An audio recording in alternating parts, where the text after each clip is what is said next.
Oh, shalom, my friends, shalom, my enemies, shalom, everyone in the whole entire universe on this leap day, February 29th, 2020, which is a whole different year on the Hebrew calendar, which I personally, Rabbi Sal Solomon, follow. I am the founder and spiritual leader of Temple Sons of Bitches in Great Neck, New York. And I am here to open the program, the Dave's Gone By Facebookio Podcastio Programmio of the stream for my friend Daverhood, because he is sitting out the first part of the show, because we're going to have our guest on in just a couple of moments. It's going to be a wonderful, exciting, delightful program featuring Jenni Raney Edwards. So nice they had to name her 3 times. Jenni Raney Edwards. She's a person who goes around the country, all over the United States, in a van, in a camper van, eating, God help us, government cheese probably, to see America and to have a very different life from the corporate world that she was in just a few years ago. You know, she's one of these people who had, quote unquote, everything in the American dream and then chose to give it up and go see life on her own terms. She's written about it in her book, Bumping Down the Highway. So we will be bumping up against Jenni Raney Edwards on this leap day of 2020 with me, Rabbi Sal Solomon, on Dave's Gone By. And then after she's gone, Dave will be here with all his usual nourishkeit that you don't really care about, like Greeley Crimes and Old Times, and he's got that disgusting, dirty limerick that he does about Colorado. And he's doing a story, since this is still President's Day month, of Abraham Lincoln, which I don't even... Who can understand this? I certainly do not. But anyway, all of that, plus the today-yesterday quiz that they're going to do, where there are special questions about February 29th in history. And it's much harder to put this one together than usual, because there's only one of these every 4 years. You do the math. I can't do the math. Dave can't do, nobody can do math. Who does math anymore? You got calculators.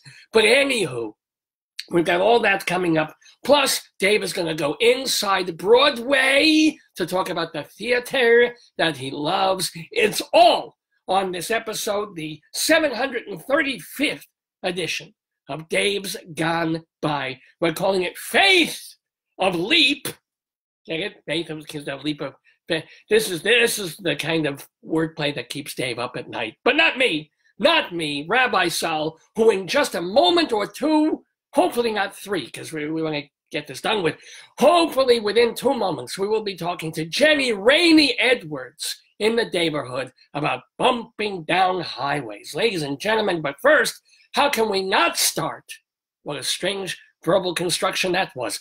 How can we not start with the usual opening theme with Captain Beefheart, the Magic Band, and all the boys with Dave's Gone By. Good morning, good morning, good morning. There goes the Daverhood. And there was much rejoicing. Didn't your meds kick in yet? You got David Lefkowitz here. He's a Long Island Hearts guy. He's got his own radio show. I want you all to really enjoy a wonderful program done by a fine artist. A glorious thing of unparalleled beauty. Dave's Gone By. Dave is one of my very favorite broadcasters, so keep on listening to Mr. Dave.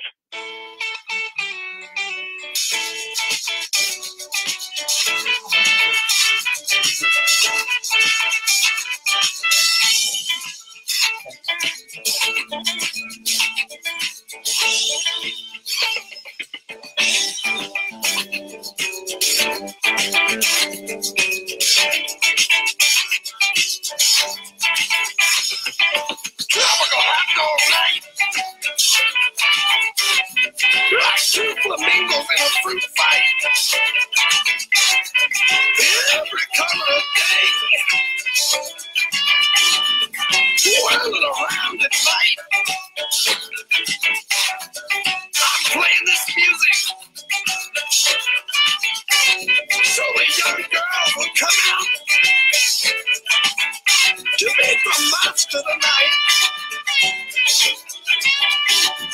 Tropical hot dog night. Oh, shalom, and here goes the Daverhood. I'm not going to take Dave's thunder away from him by saying his usual, there goes the Daverhood, because I need to be my own person, goddammit. I, being Rabbi Sol Solomon, founder and spiritual leader of Temple Sons of Bitches in Great Neck, New York. Now, I like to live a tidy, cozy, neat life with my tiny little temple, my tiny little wife, my 1.5 million tiny little kids, and just, work, go home, eat, sleep, shtup on Friday nights. That's my life. I'm not going to give that up, and this is what I'm used to, and this is what my parents and my grandparents and my great-grandparents were used to. My great-great-parents were killed in pogroms, but we won't talk about that. So, however, there are people who choose to live a different way. Now, the person who is our guest in the Daverhood on this Shabbos morning, she had it all. She was making tons of money. She was living the corporate life, buying expensive stuff, living in a beautiful place. And what does she do? She becomes homeless by choice. Ladies and gentlemen, this is madness. And yet she survived. Not only that, she has been thriving, going around the country in, you should pardon the expression, an RV. She's done this for a while now. She has now written a book about it. It's called Bumping Down Highways. So, ladies and gentlemen, we are now bumping into the delightful Jenni Raney Edwards, who I hope to God is on the phone with us right now. Shalom, Jenni. Good morning. Good morning to you. How are you? How are you this fine? Did you have coronavirus from being among all these strange people? Oh, no, quite the opposite, because I spend time outside in nature. Not in those city places and airports. So it's easy to breathe. You don't have water droplets from other humans hitting you in the mouth and giving you the virus because you're outside getting, bitten by squirrels instead. Is this sort of the thing? Yeah, that's sort of a thing. Well, I mean, I'm sort of joking. Sorry. Yeah. No, I'm kind of joking, but you have encountered, although not been attacked by, like, bears and stuff, haven't you? Oh, no. Only mosquitoes. Wait, I thought you saw a bear. Bears. No, you never saw a bear? I thought you did. Yeah, I've seen bears, but I wasn't attacked by bears, just encountered bears. Okay, well, what do you do? I mean, there's these things, certain bears are supposed to get up and scare them and go, and other bears are supposed to crouch down and be very submissive. And you have to sort of remember which bear when you're in the field. So what did you do? Oh, you slowly back away, move out of the way, and get to a safe space. Okay, that's all right. Not the most exciting story, but what are some of the more... No. Yeah, sorry. Hello? Yeah, I'm here. Okay, what are some of the more exciting stories that have happened to you, or interesting or fun or funny anecdotes that have happened to you on the road, as it were, in a Kerouacian way? So when I came to New York the last time, driving my big, right? So that was probably quite interesting. I'm driving on the interstate, but they're through Manhattan, and I run with a video camera on my dash, and when I looked at it later, you see my whole self, everything shifts sideways and back. A tanker truck sideswiped me in New York City. Scared the living daylights out of me, and he kept going. Like, that's not what we do in the South.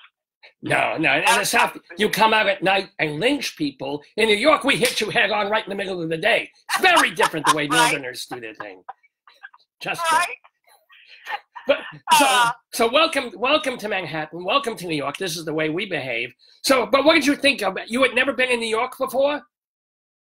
Oh, I had been in New York before. I actually have driven through there in my RV twice, and the first time I got off the interstate at the wrong place and ended up in Manhattan. And the last time I was there, I was leaving Long Island, and I missed my exit and realized I'm driving the bus through Chinatown.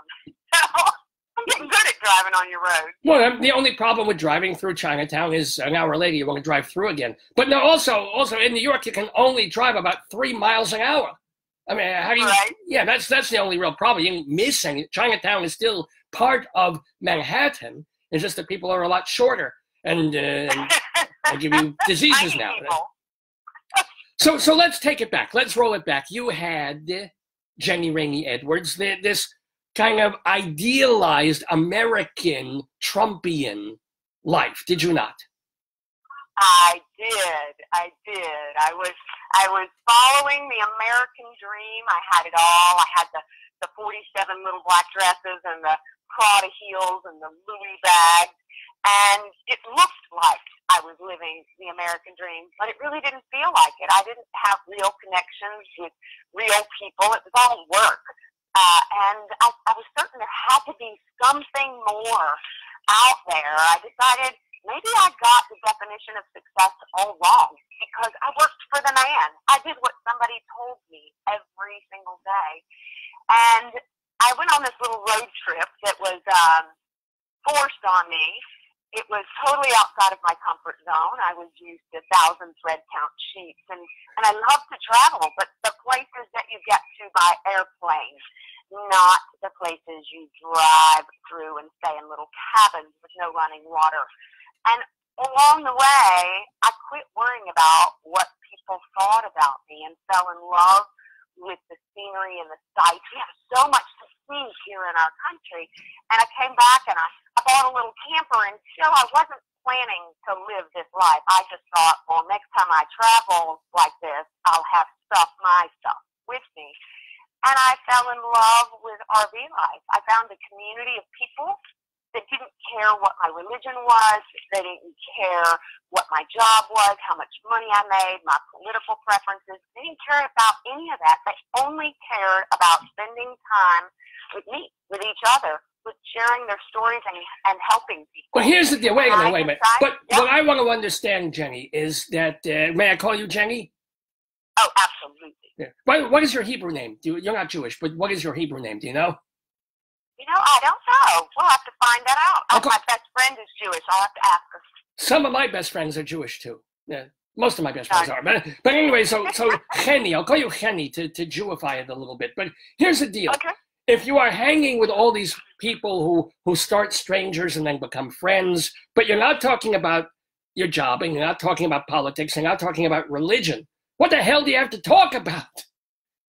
Where we're going next, the places you've seen, our children, our families. What's for dinner? We eat together a lot. Well, but you just shovel food in. If you can't talk about what do you say? Oh, tomorrow I'm going to see another tree. Oh, how exciting! I mean, what is there to say?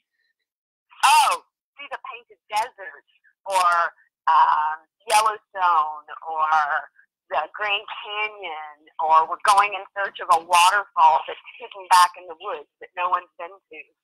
Now, let me ask you a question, though. You mentioned family. You have a child, several children. What do you got? I have 2 children. 2 children, mit Mazel. Are you married? You were married. What's the deal with that?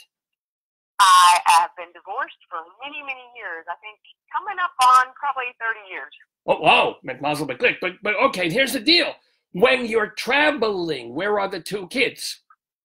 Oh, they're grown. They both have amazing partners, other halves. One is in Oregon and one is in North Carolina, and I have a daughter and a son. They're amazing kids, great kids. So the RV thing is a second life choice. In other words, you've done not only giving up the job, but you had the marriage and that ended, and then you raised the kids are gone. This was about your second act, if you will, since I am a theatrical type person. But second act. Yeah. Yep. When I first met you at the publicity summit a few months ago, and you introduced us and said, "Oh, hello, I am happily homeless," and I called you crazy, and everybody had a good laugh, even though it's true. So, but the point is, could you have done? Are there homeless people that you can look at and say, you can do this too, or you were able to do this specifically because you had such an incredible corporate job for however many years that you got X amount in the bank, X amount put aside for retirement, so you can go tooling around everywhere for a couple of years, no problem. So I would say that it's this community is actually between the ages of 35 and 55, and they're not truly homeless people that were on the streets that decided to live in RVs, but they also didn't have to be wealthy people. They made a choice to work less, so they needed less money to live. You don't have the big house or the big condo with the maintenance that's required and HOA fees, and you don't have all of that. They chose, like I did, to live more simply. Everything I own is in my RV. They're not poor people. Right. There are some. You find them, but they're people that chose this lifestyle, and you don't have to have $1 million to do it. Do you work? Do you have a part-time job, or will you have to get one at some point? Or are you set if you continue to live simply? So you change the way you live, and like I said, I don't know if any of us have enough money to think that we would never have to do anything. There may be a few of us, but I do work. I don't work a traditional job. I do speaking. I work as a consultant with people. I choose what I want to do today. Well, what do you consult corporately still, or do you consult with people who want to do what you did, but can't take the leap, or they want to do it like normal people, quote unquote, who would say, "Oh, I've got 3 weeks vacation from my job plus another week of plus time or flex time. I'm going to take a month, and instead of flying to Europe, I want to RV it." Do you consult on that? So I do some of that, and I help them rent an RV if they don't have an RV, and I help them plan their trip. So that's a lot of fun.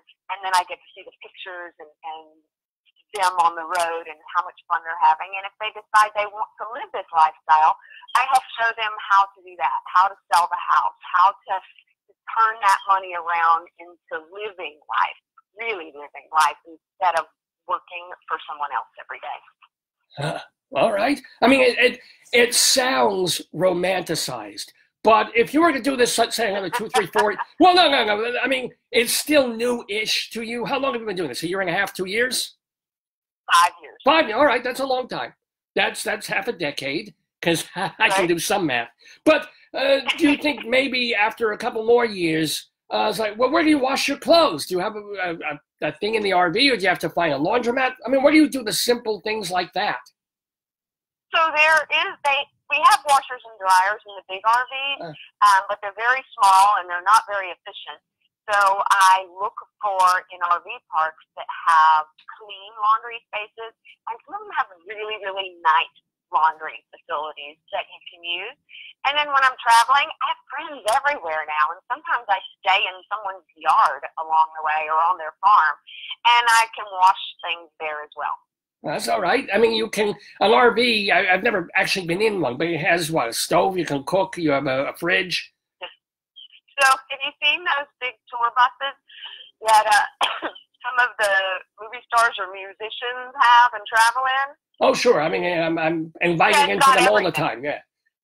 Right. It's got everything. So I have a bedroom with a door that closes. Ooh. I have a shower. I have a stove, a refrigerator, a sink. I have everything that a small apartment would have in New York City or in California. Well, New York City apartments have nothing. They're a closet with a toilet. That's you have more than a New York apartment. Your RV is larger than a 2-bedroom apartment in New York City. I guarantee you that. I'm telling you.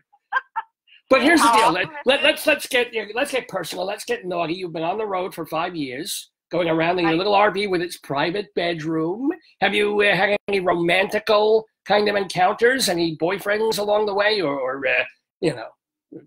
trailer hitch hookups? What? So I've met a lot of amazing people. I have not met the man that could keep up with me yet. Ooh, interesting. Is it because you would require someone who would also be just going around on the road, as opposed to joining you in the occasional state every few weeks or months? So they wouldn't have to. I don't know that I'll travel forever. I love it, but that's not a requirement. It's just I love to get outside. I love to go hiking. I love going canoeing and kayaking and paddleboarding. I love nature, and I love being active. And so the men that would be my age, they're still working too hard. They don't have time for all that. That makes sense. Can I ask how old are you? Are in your 50s at this point, or still 40s or 60s now? And you don't have to ask. Anybody can ask my age. My birthday was last week, and I turned 52. Mit Mazel, mit Glick, and happy Yom Holedet Sameach to you. That's Jewish code. It's the way we talk to each other in my tribe. But happy birthday to you. And here's the deal also. One thing that when people turn in their 40s and 50s and 60s, they get a little nervous about their health, and they have a GP, a doctor that they go to. What happens to you? I mean, do you have a doctor that you kind of go back to every couple of months to make sure you're in that particular region? Or do you just say, I'm not feeling well, I'm going to find a doctor locally? I couldn't even tell you the last time I didn't feel well. I eat right, I eat healthy, I spend a lot of time outside, I get a lot of exercise, and I stay active. And so I couldn't even tell you when I was sick. If I got sick, well, it's been a few years ago, you go to wherever you are. You go to a doctor wherever you are. Now, in terms of, you've written the book, it's called Bumping Down Highways, and it's published by Simon & Schuster. There's actual, still real old publishers out there, and they published your book, right? Mit Mazel, mit Glick. So was it, when you started doing this, did you just keep a journal, and then or did you suddenly have to remember, when you decided to write a book and compile it, you had to go back and remember things that happened 3-4 years ago? What was it? I journal every day, and along the way, every day, when I stop, I write. When I leave in the morning, I write down, what the temperature is, what the time is, what the weather's like, what I see, what I think, what I feel. And so I write every day, and then, like I said, I travel with a camera on my dash, so I have all of that, and then I post on social media, so I have all of that. And I didn't intend to write a book. People kept saying, from reading my posts and my travels in the beginning, you should write a book, you should write a book. And I thought, I'm not an author. And I started having this dream, and it was just voices. I never saw any faces. It was just voices saying, write the book, write the book, write the book. And I ignored it. That's schizophrenia, by the way, just if you're wondering. So one night, after coming back, the dream kept coming back. I got mad in the dream, and I yelled, I don't know how to write a book. And one voice said, you didn't know how to RV either, but you did it anyway. And I woke up, and I thought, okay, I'm listening. And that very day, that morning, when I got on the computer and I opened Facebook, there was a post there, bestseller blueprint, free webinar today at 3:00, limited space. That was Jack Canfield. Oh, and the chicken soup for the, right. Nothing better than chicken soup. The chicken soup for the soul guy, yeah. Yeah, and so I thought, okay, now I'm really listening because this is all happening at the same time. And I got on that, I signed up, and I was on there, and then ended up finally getting to meet Jack. And Jack said, you should definitely write the book.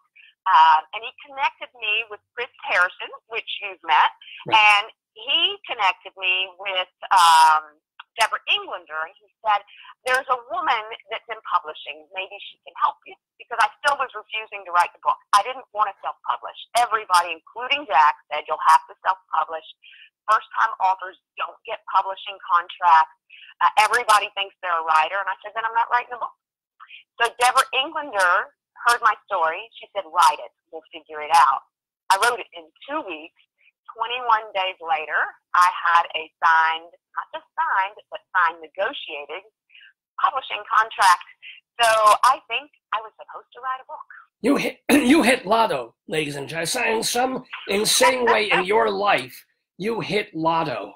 I don't know how this happens to some people, but not only were you able to have the best of both worlds in your lifetime of having the Prada shoes and the Gucci bag and the high-level Manischewitz wine at night, but also then giving all that up and then being able to just go everywhere. Except now, the one thing you say is you've been so far in 48 states. How are you going to drive to Hawaii if you want to do all 50? Oh, so it's been 47 states, and I'm going to finish all 50. So this summer, I'm missing North Dakota, Alaska, and Hawaii. this summer I will drive from somewhere in the southern part of the United States up through North Dakota, Canada, Alaska. And when I come back down the West Coast, I'm parking my RV either in Oregon where my son is or in California where a friend is. I'm flying to Hawaii and renting an RV. I wanted to ship my RV, $24,000 just to make like a lot. No, I don't do yeah. No. What happens, by the way, have you ever had RV I mean, if you're driving hours and hours and hours a week, have you had blowouts, God forbid, on the tires? Have you had to have it fixed? Did it stall anywhere? I mean, what do you do when that happens, if that happens?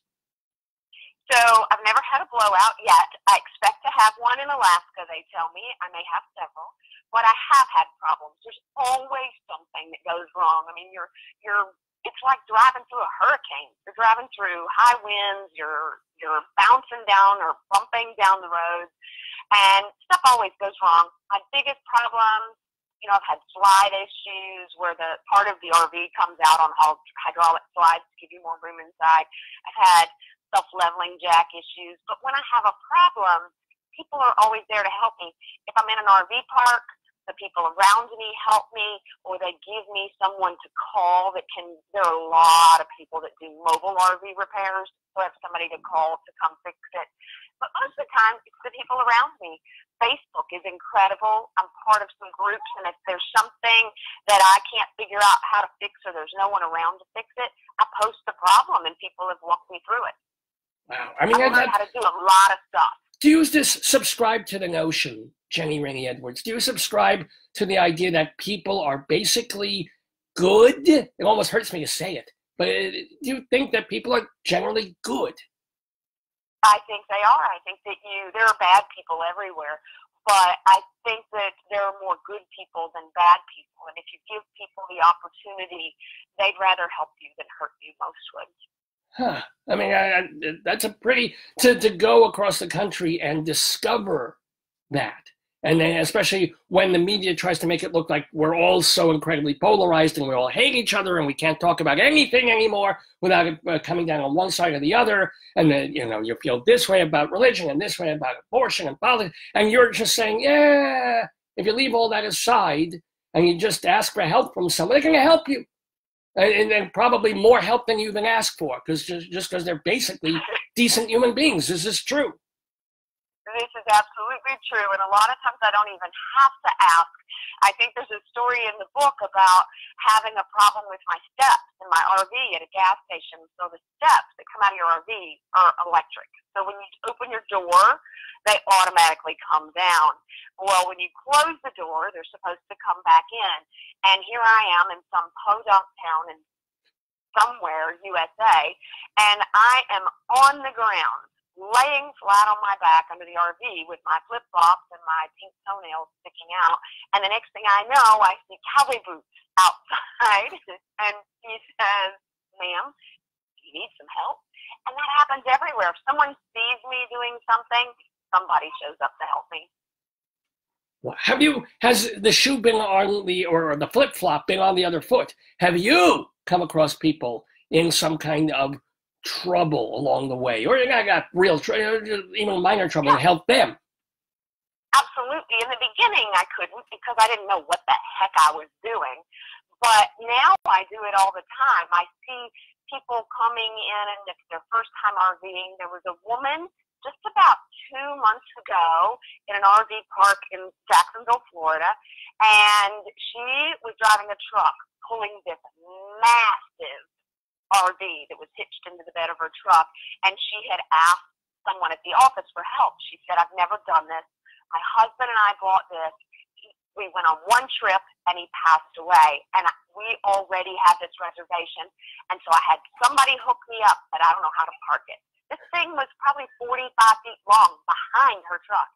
And so I was able to help her get it parked. I didn't park it for her. That didn't do you any good. But I was able to stand there and continue to tell her, "You can do this, you can do this," and get her in to her space. And it was so incredible to see her little person jump out of this great big truck and be so excited that she did it. And so today, if something's broken, I help people fix it, or if they just need help connecting or need to learn something, I'm there to do whatever I can. Let me ask you, as someone who now has been spending 5 years on the road in this RV life, what would be helpful for, let's say at some point there is a big infrastructure project in America. They take all this money, supposedly, if there is money, if the stock market doesn't crash, and instead of dealing with the wall and education doesn't need money, people are stupid, but they want to take money and rebuild American infrastructure. What would be helpful to you and people like you for folks traveling the country? What would, when you go, what's difficult for you that could be made easier by either the federal government or local governments or wherever you are? So there aren't enough RV parks in the country. Used to, I could just take off with no plan and no schedule, and halfway through the day, I could call whatever was near on my map and get a spot. And now there aren't enough decent parks in the country. There's not enough room, and maybe it's because more and more people are RVing. But I think the thing that would help, and it's not even just infrastructure, is I say I'm happily homeless, and I have a home. I have a roof over my head. It's just on wheels.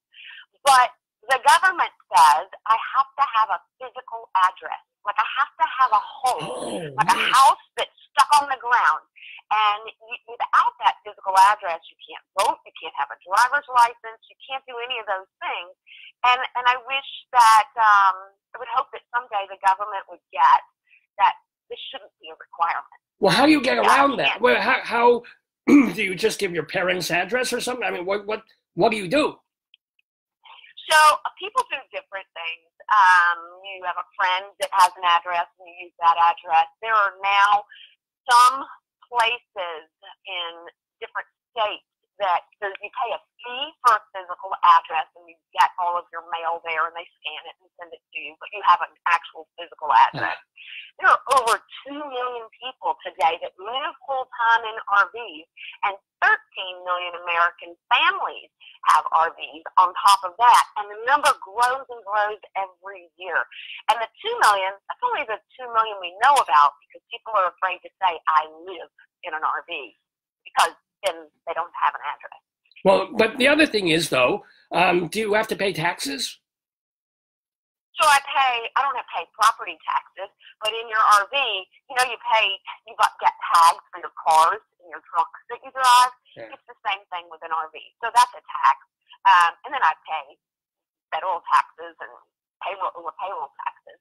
Oh, when you make, okay, cool. But not like local school taxes, which are wretched here, I guess. You can, if the school ever raises its tax, you just move to another state, like, in 2 hours. So a whole lot of RVers homeschool their children. That's something else that I found. These kids that you see in RV parks with their families, they are more intelligent. They are more connected with their families. They're more polite. They're part of the setup. They're part of fixing dinner.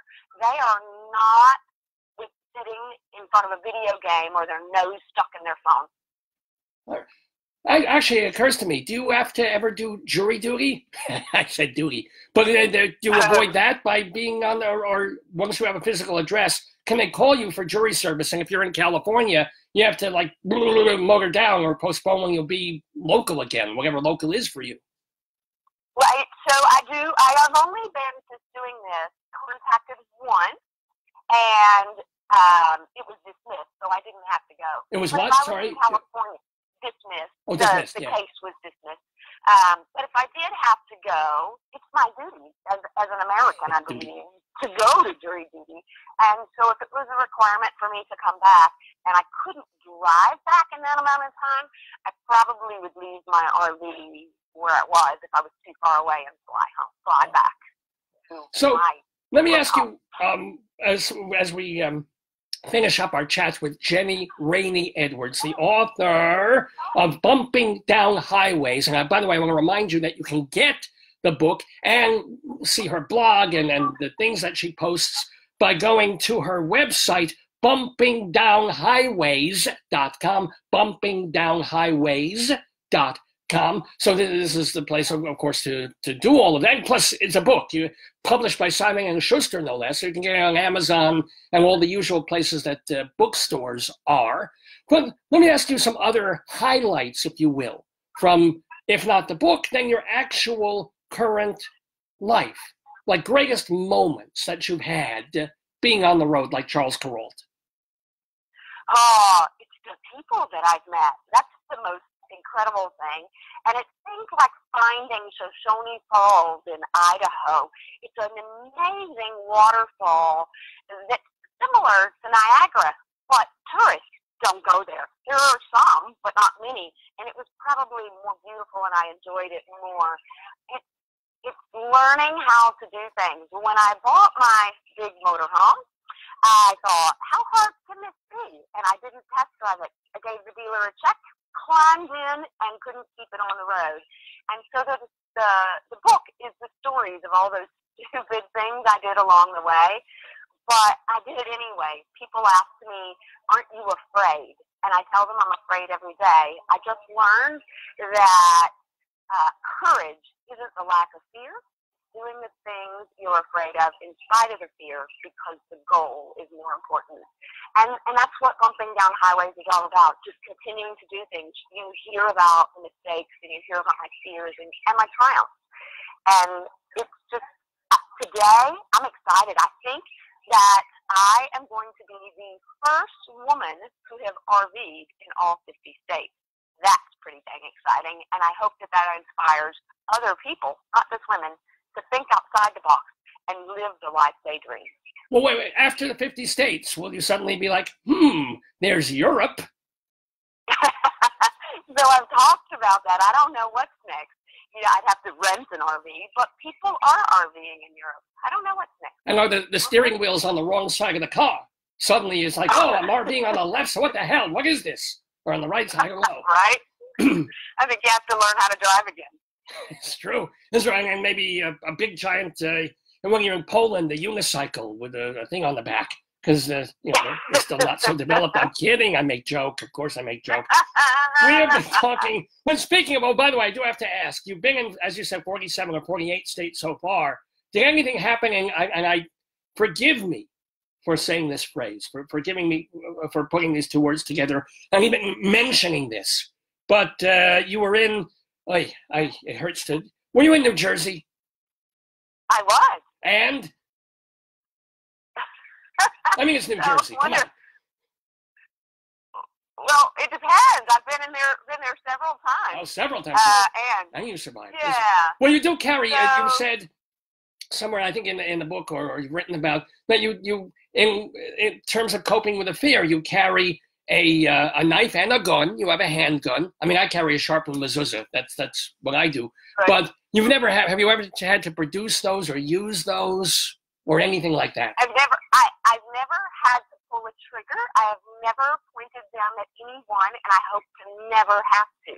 But before I started carrying a handgun, got licensed with a concealed weapons license, and took classes on how to shoot. A police officer actually helped me learn to shoot. I thought you were saying how to shoot a police officer. God forbid. No, police showed you how to do it. Okay, yeah. Right, and but I also have to look at the laws in every state that I am in before I go in, because some I cannot carry my weapon. So that's you just have to be careful. I hope that I never have to use it. And the knife, it was, when I brought the knife, it wasn't for protection from people. It was when I was traveling west, and I knew I was going a long stretch through the desert, and it was, if I broke down or got stuck, I had a way to cut things. Was it a cactus? Was it a weed? Whatever it was. Right. Or it was more for a necessity to survive if I was stuck out in the desert. If I go more than a mile from my synagogue, I bring hedge trimmers. Because you never know. You have no, I mean, it can be used on humans, but mostly it's like, oh, there's garbage in the street. Hedge trimmers, tremendously helpful and effective. People don't realize.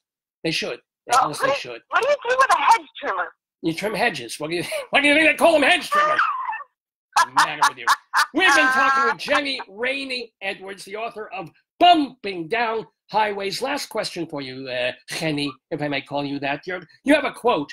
I love it. That you said, and this ties it in with the spirituality and the religion, because I am a Jewish type person. You said, if God brings you to it, he'll bring you through it. Really? Really? Absolutely. That's so. Every day of my life. When you read the story, you'll see it. If you're anywhere around me and you hear me on shows and you hear the things that have happened in my life, absolutely. I truly believe in that. Well, I hope that continues for you. I hope God brings you through mostly wonderful and happy times, of course. But certainly it's been a happy time for us journeying through life with Jenni Raney Edwards. First of all, I wish you fantastic times in Alaska. I don't know who can have a fantastic time in North Dakota, but certainly Alaska and Hawaii, safety and good travels there. And then whatever the third act of your life brings you to. Everybody go to bumpingdownhighways.com and follow along with Jenni Raney Edwards. All I can wish you is safe, happy trails and shalom to you. Thank you. I enjoyed spending the morning with you. Likewise. Shalom. Shalom. Jenni Raney Edwards in the Daverhood on Dave's Gone By with me, Rabbi Sol Solomon. What a fun, interesting kind of chat for a person that has so much good things and happiness in her life. I can't fathom it. But anyway, let's bring Dave back into the show, because it's his show, for God's sakes. He's got so much to do. But now, thank you so much. This is Rabbi Sol Solomon, continuing now with the Dave's Gone By program.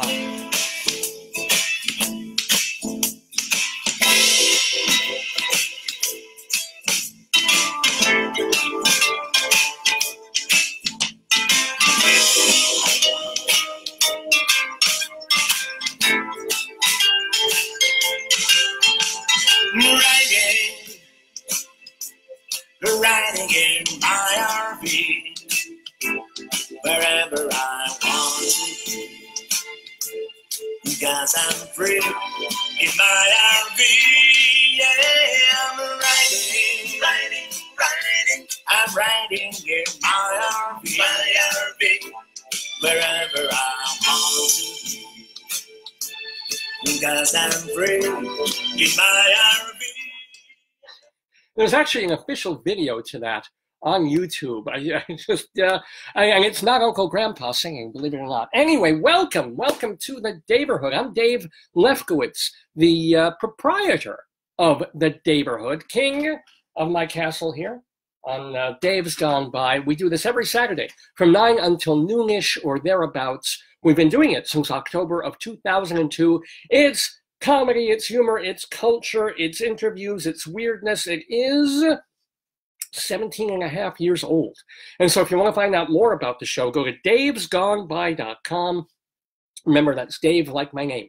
D-A-V-E-S, davesgoneby.com. We've been going through the site because some of the archives we've found out the links are a little broken and the audio won't play. So if it doesn't, we've also got our shows on YouTube. We also have been archiving recent ones on archive.org, as well as audio files on castbox.fm. But we're working through the website slowly and fixing, so like the first 40-something shows we've gone through over the past week, and they're all working perfectly at davesgoneby.com. Remember, it's absolutely free to access these archives as both downloadable MP3s as well as streaming on your computer if you're afraid of downloading something and catching a virus, because we're all afraid of corona at the moment. By the way, I'm not afraid of all these wonderful folks who join us in the Daverhood and are watching the show. Forgive me if I can't go all the way up and see all the people who have tuned in.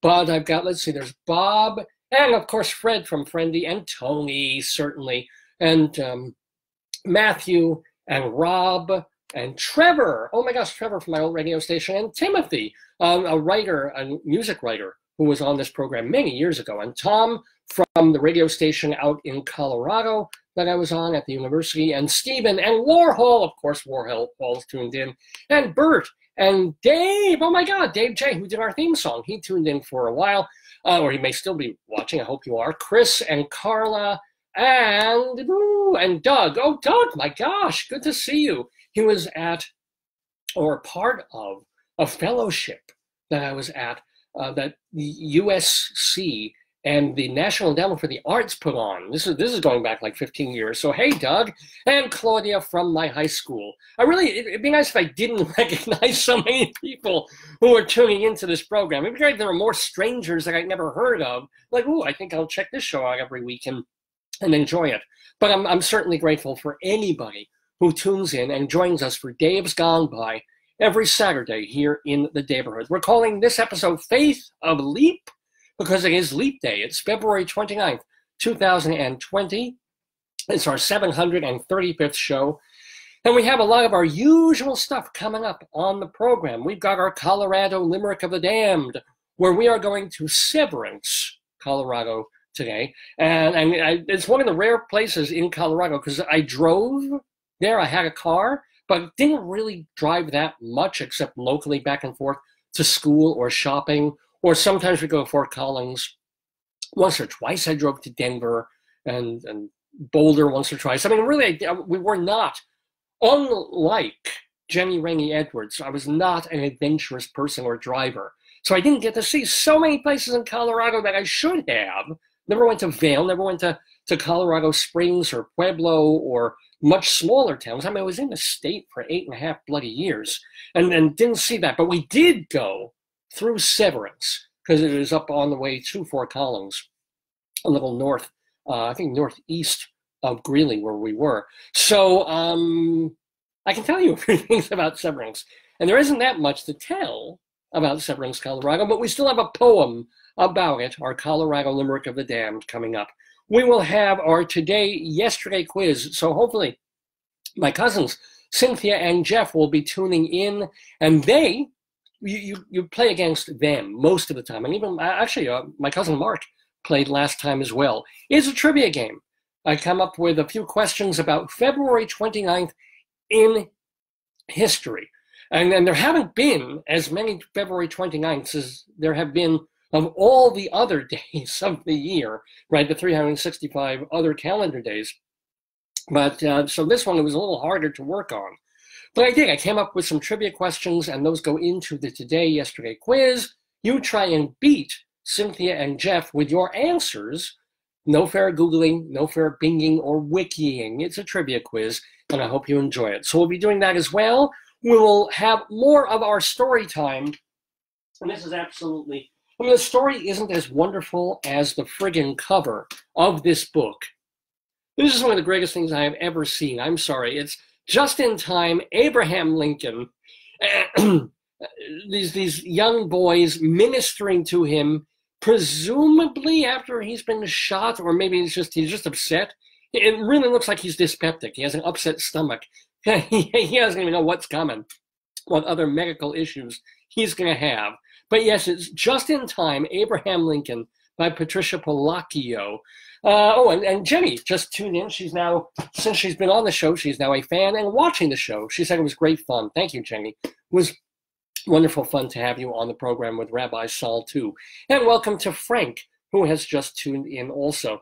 And what else? So we'll go inside Broadway for news of the Rialto, because last week I told you about a new production on Broadway of West Side Story that opened, and a little controversial in terms of one actor and controversial in terms of the way director Ivo Van Hove has conceived and reconceived West Side Story for this production, for this iteration. Well, I got to see it this week. I'm going to let you know what I thought of the brand new West Side Story. And we also have some Broadway news for you. It's going to be a great segment, too. So all of that here on Dave's Gone By. The only thing we're missing, sadly enough, is my darling and adorable wife, Joyce, who was at a conference in Philadelphia, which I had been hoping to go to, but no, old Dave has to stay here and hold down the fort and hold down. There's actually a fort in the Daverhood. It's about 180 years old, which is odd since the Daverhood is only 17 years old. But I've been patrolling it assiduously with my handgun and my buckskin knife. So there you go. Anyway, what else? Before I didn't get to do the Dave Goes In part yet. I haven't, since Rabbi Saul opened the show, I haven't had the chance to kind of gab at you for a little while and sort of open the show the way I like to, just to get my thoughts together and my throat going. But what I will do is I will follow up on something that I told you last week, where I was complaining, as I tend to do, about these things of modern life that Jenni Raney Edwards doesn't have to deal with most of the time, right? But the rest of us do. So I was complaining about banks, and very specifically, what banks do to you when you're not looking. So I told a story months ago of how Bank of America screwed me over and took all these fees that they were charging me and not letting me know because the mail was going to our Colorado address and not our New York address. And when I complained and asked them nicely at first if they could maybe reverse some of these fees, and I did this in person with people at our local branch, and they were absolutely unhelpful and awful. And I will never deal with, never say never, but I will never deal with Bank of America again. So I had the same problem, and I talked about this last week, with another bank, with First Bank. You know, and it's just like, it's got that number one, you've seen them, number one ST Bank, because we had a branch when we were living in Colorado, and they have one of these special deals. And the deal is, open this account with us and do a direct deposit, and we will give you, at the end of a certain period of time, you'll get a bonus of X hundred, like $200 or $300. I'm like, okay, you know, sounds good to me. And I didn't even, they had two ways of doing it. You could do a direct deposit, or if that wasn't possible, what you did was you opened the account, you maintained a certain balance for about 2 or 3 months, and you also had to make like 10 transactions within those 3 months. So you had to be careful. You had to, or else you wouldn't lose your principal or anything, but you wouldn't get that big chunky bonus unless you followed all the steps exactly. So I was good, man. I opened, and one of the nice things was you didn't need a whole big chunk of change to open the account. It could be like $100. And you had to maintain a $100 balance at least for this amount of time, and you had to pay some, you had to use the account. You had to take the money in and put it out and do transactions with it. So I put in probably about $150 or $200 or maybe more. I used it. You know, instead of paying bills for the bank I usually use, I paid my bills. And some of the bills were like $5, you know, or $12 for a utility thing or something like that. And I made damn sure I did like 11 transactions within 3 weeks just to be on the safe side. And I was like, okay, been there, done that. I'm good, right? And they said you also have to check in online to the account. You just have to open it. You don't have to do anything. You don't have to transfer money, but you have to go on the website, show that you showed your face, like a little groundhog popping out of the ground, looked at your bank statement, and then you go away. But you have to prove that you're paying attention, that you're looking at the account at least once a month. And I did that too. And the bank was as good as its word. And they gave me, at the end of a 3-month period, into my account popped whatever it was. It was like $300. It was a nice chunk of change. It was like, okay, this was really worth it, especially since we live in times, as we all know, when any money that you keep just in a bank is earning 0.00003% interest minus fees. Right? So to do this and to some of these, them hand me this and say, here it is in your account, enjoy. I'm like, thank you very much. It worked the way it was supposed to on both sides. And then I kind of left the account alone because that isn't my main bank. It isn't my main account. It was just something that I joined, quite honestly, to make a little quick cash. And didn't want to close the account. I didn't, thank goodness, need to take the couple of $100 that were in there. But let it be. Let it be. It's fine. I'm fine. It's fine. And every month, I get a reminder, just an email, say, because nobody sends hard copy mail anymore. We'll send you a little thing like, oh, if you want to look at your statement, here it is. Click here. Here's the link. We'll bring you to the. But I don't really need to look because I'm not using it, right? I'm not spending it. I'm not adding to it. Let it be. That's my account. Okay. So maybe I let 2 or 3 or 4 months go by without clicking on that email link and checking up on that account because I wasn't expecting anything to happen to it. If it's earning interest, it's earning half a penny a month of interest, right? So what do I need to look at it for? I know what's in there. I told the IRS what's in there. What do you mean? And then a week ago, I decided, you know what, let me look at it. I got the email was in front of me. I had an extra moment or 2 or 3. Let me click, let me look, let me be reminded of what the hell's in there. I click, and suddenly the amount, the balance is a little bit less than what I expected it to be. And what it had been since the last time I really checked and looked and wrote it down. I mean, well, I haven't written any checks on this thing. I haven't transferred any money. I haven't used it to pay things on PayPal or anything. What's going on?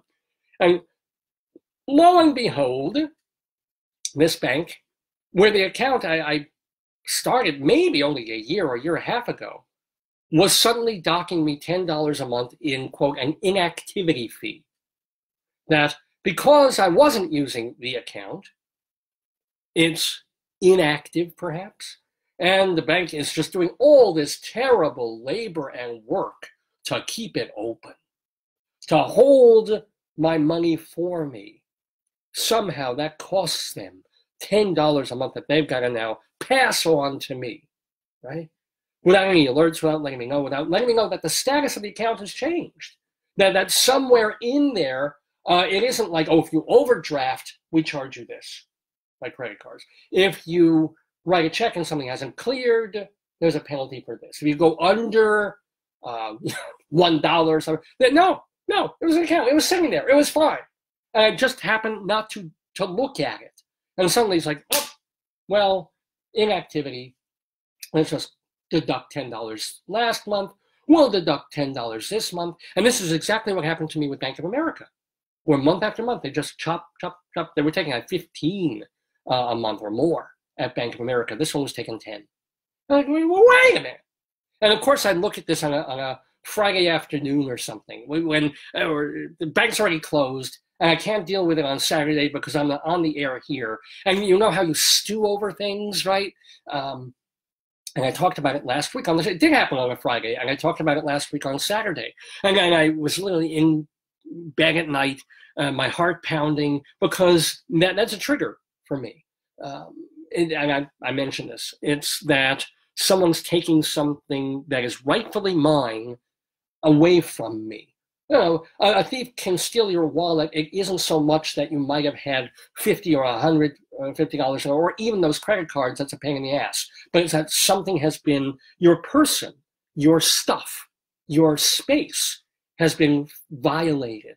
Even if you think, God, well, haven't been physically violated, right? So there's that moment that gets to me of like, this bank is taking money that's mine, even though it was actually their money. It was their bonus that they gave me when I was saying, hey, I'm going to use this bank. I'm going to follow all their little arcane rules. And then they're not expecting people to really do that. They're expecting people to have accounts where they deposit and they have direct deposit from a workspace, and that will just continue for years, and they'll use the account, and it's good for both sides. They don't necessarily figure people like me coming in and saying, okay, I'm going to do this, I'm going to stop, you're going to give me money, and you're going to leave me alone. Not quite. That's not, I guess, the way finance works and the way America works. So I'm lying in bed, and I'm like, God damn it, I can't call them until Monday, and what are they going to do? And I had this problem with Bank of America, and I can't just stroll into the branch in Greeley, Colorado, and smile, crocodile smile, and say, okay, let's talk about this. You're stealing my money from me. And I'm not, I don't want to go to penitentiary for 30 years, so I'm not coming in here with a handgun, but, make this right, or I walk out of here screaming. So the weekend goes by, and finally I get to, I call customer service on Monday when I get home from work. And I talked to a person at the bank, because, that was the other thing that made me absolutely enraged and irritated. And this is also part of, as convenient as modern America is, there's certain aspects of it that are less convenient than they used to be. So I thought, oh, okay, on Saturday after the show, I call the bank. I call the 800 number for all the branches of the bank. And I'm waiting on the hold, and the hold isn't that long, but then I've got to prove I am who I am, and try and remember a PIN number I don't even have, and to reassert who I am, and answer the questions of, what is your first goldfish's name? And it's just, like 5-10 minutes are going by just dealing with this, for them to say, oh, well, you open the branch locally, go deal with your local branch, go and then they have to deal with it. I'm like, I'm 2,000 miles away from my local bank branch. And then, well, you gotta call them then. I'm like, so, okay, thank you. Thank you for killing 10 minutes of my weekend, Mrs. Bank. Real nice. So now I'm really, Saturday night, I'm still, like, the heart palpitations are going, and like, oh, you're wasting my time and stealing my money, which is the double thing. Because time to me is as valuable, if not more, than money. If you steal my time, if you waste my time, I go berserk. I'm a trapped animal. My wife knows this. Most people who know me know this. There have been times in my life when I'm very worried about money, and I've had to be. So maybe if I were in that situation, I wouldn't be saying this now. Right now, we're more comfortable. But the time thing. So I waste my time. And that's what killed me with Bank of America too. When I was physically at our local branch here on Long Island, and they wouldn't help me. But they still spent a half hour of my time on a lunch hour of trying to reinstate my account so they could get the information on my account so that I became, again, an account in good standing, only to tell me that they couldn't refund my fees. And I said, close the goddamn account and go to hell. All right? Or words to that effect. So with First Bank, now I've wasted the time on the phone with them, and Monday comes. And I don't remember if I did it on lunch. I might have actually done it on lunch hour or waited till I got home. I probably waited because it was 2 hours time difference, and you don't need to know that. I call them, and I call the local branch of First Bank. And I talked to a very nice lady. They're always nice at first, but she stayed nice. And she said, oh, well, you're not local anymore. I'm like, no, I'm living in New York now. And I didn't think I had to do anything to this account. I followed all the prescriptions. You gave me the bonus. The account is the account. What is going on here? And so, well, first of all, we're going to waive, we'll give you back the fees. I'm like, well, thank you. That immediately diffused anything where I was coming in hot. I was with a whole array of 4-letter words I was getting ready to use. Now it's like, oh, well, thank you so much. Now, how do we? But what did surprise me is that she didn't make any effort to like keep me as a customer. I guess because I'm no longer in Colorado. She said, well, we'll refund the fees and we'll just cut you a check, and which I haven't gotten yet, but they promised. We'll cut you a check and we'll give you your balance and all your stuff back. And I was a little surprised that they wouldn't say, okay, no fees. Okay, but maybe they're the rules now that I would have to add a certain amount of money or check in so many times. And she figured, well, since I'm not local, not going to do that anyway, just get rid of them, give them back the money. So I'm surprised at that part on their end. But I've got to say, thank you, First Bank. Thank you for making it right, for giving me back my fees. I mean, if I don't get my check this week, you'll see me ranting and raving next Saturday, but I'm sure they actually are sending it. But that's the way you do it. And what I like about this, and I will say this, is that if they were choosing to close out the account anyway and lose me as a customer, they could have kept the fees. It would have made me real angry, but they could have not been nice about it. Just the way Bank of America was horrible about it, and say, hey, closing the account anyway, so we'll keep your $20 that we've taken, that we've stolen from you the last few. But they didn't. they made good. And I'm just here to say, for those who are following along in the life course of Dave Lefkowitz, the host of Dave's Gone By, a podcastio programming over the stream. I kind of missed my 10 o'clock call there to let you know this. But remember, there's more information on our archives at davesgoneby.com. My Twitter feed is Radio Dave 2, Radio Dave, the number 2.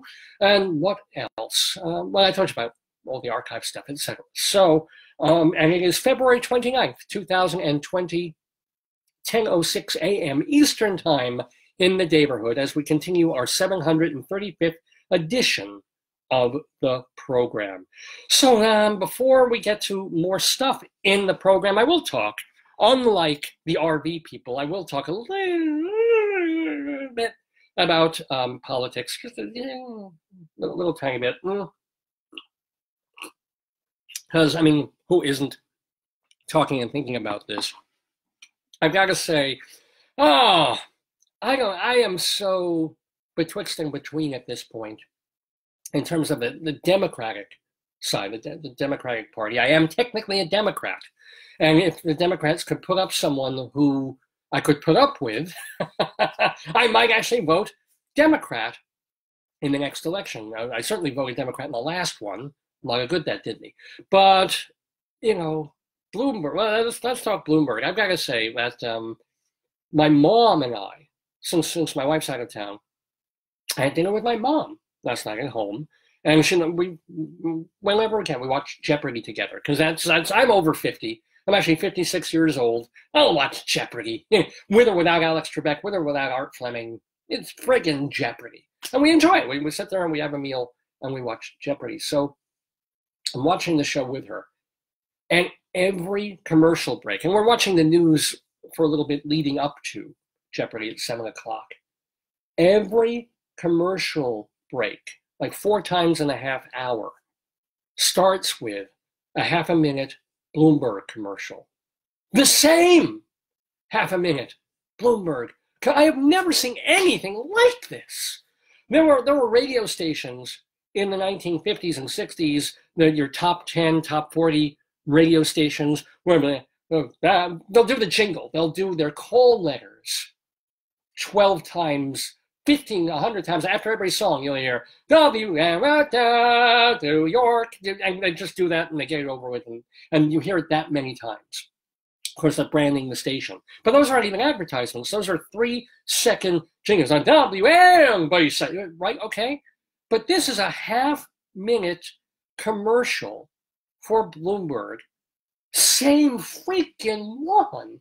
I must have seen it 6 times in the 45 minutes that I was hanging with my mom and we were watching TV, watching Jeopardy. And I imagine it was the same on all the other channels showing news and whatever programming they had on.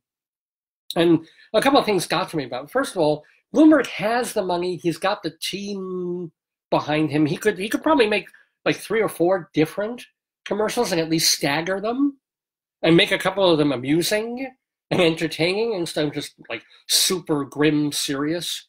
Okay, but I mean he can do it. He has alternate maybe cuts, like the same commercial but make a game out of it so that 20 seconds of the commercial are the same but 10 seconds each time are a little different. So you have some kind of like a little puzzle game you can play while watching the ad over and over and over.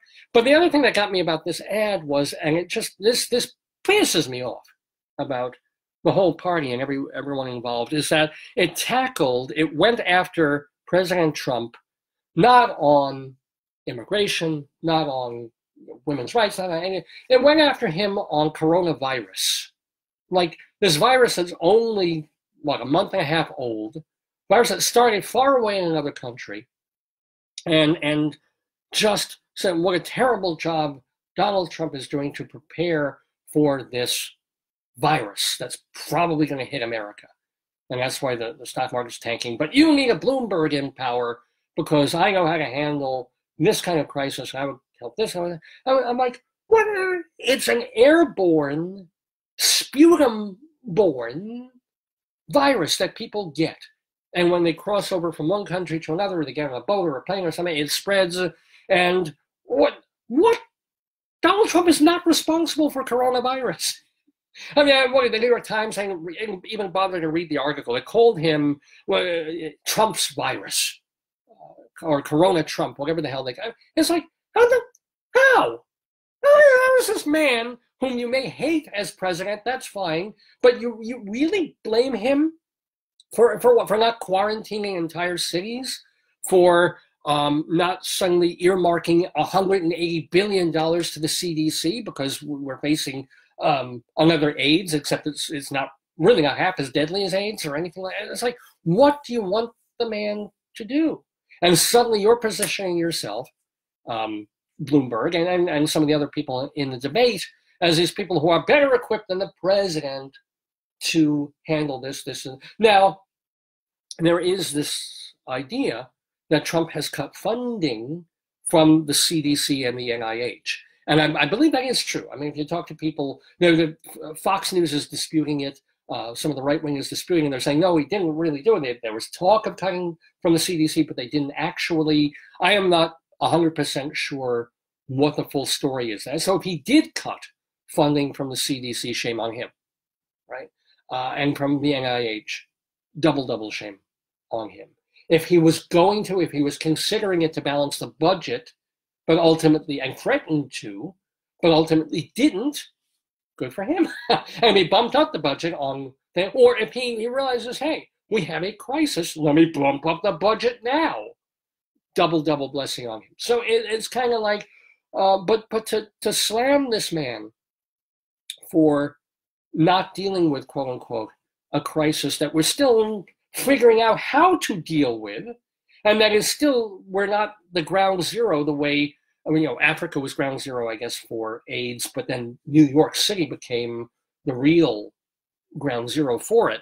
But no, this was China, okay? Or as President Trump would say, China.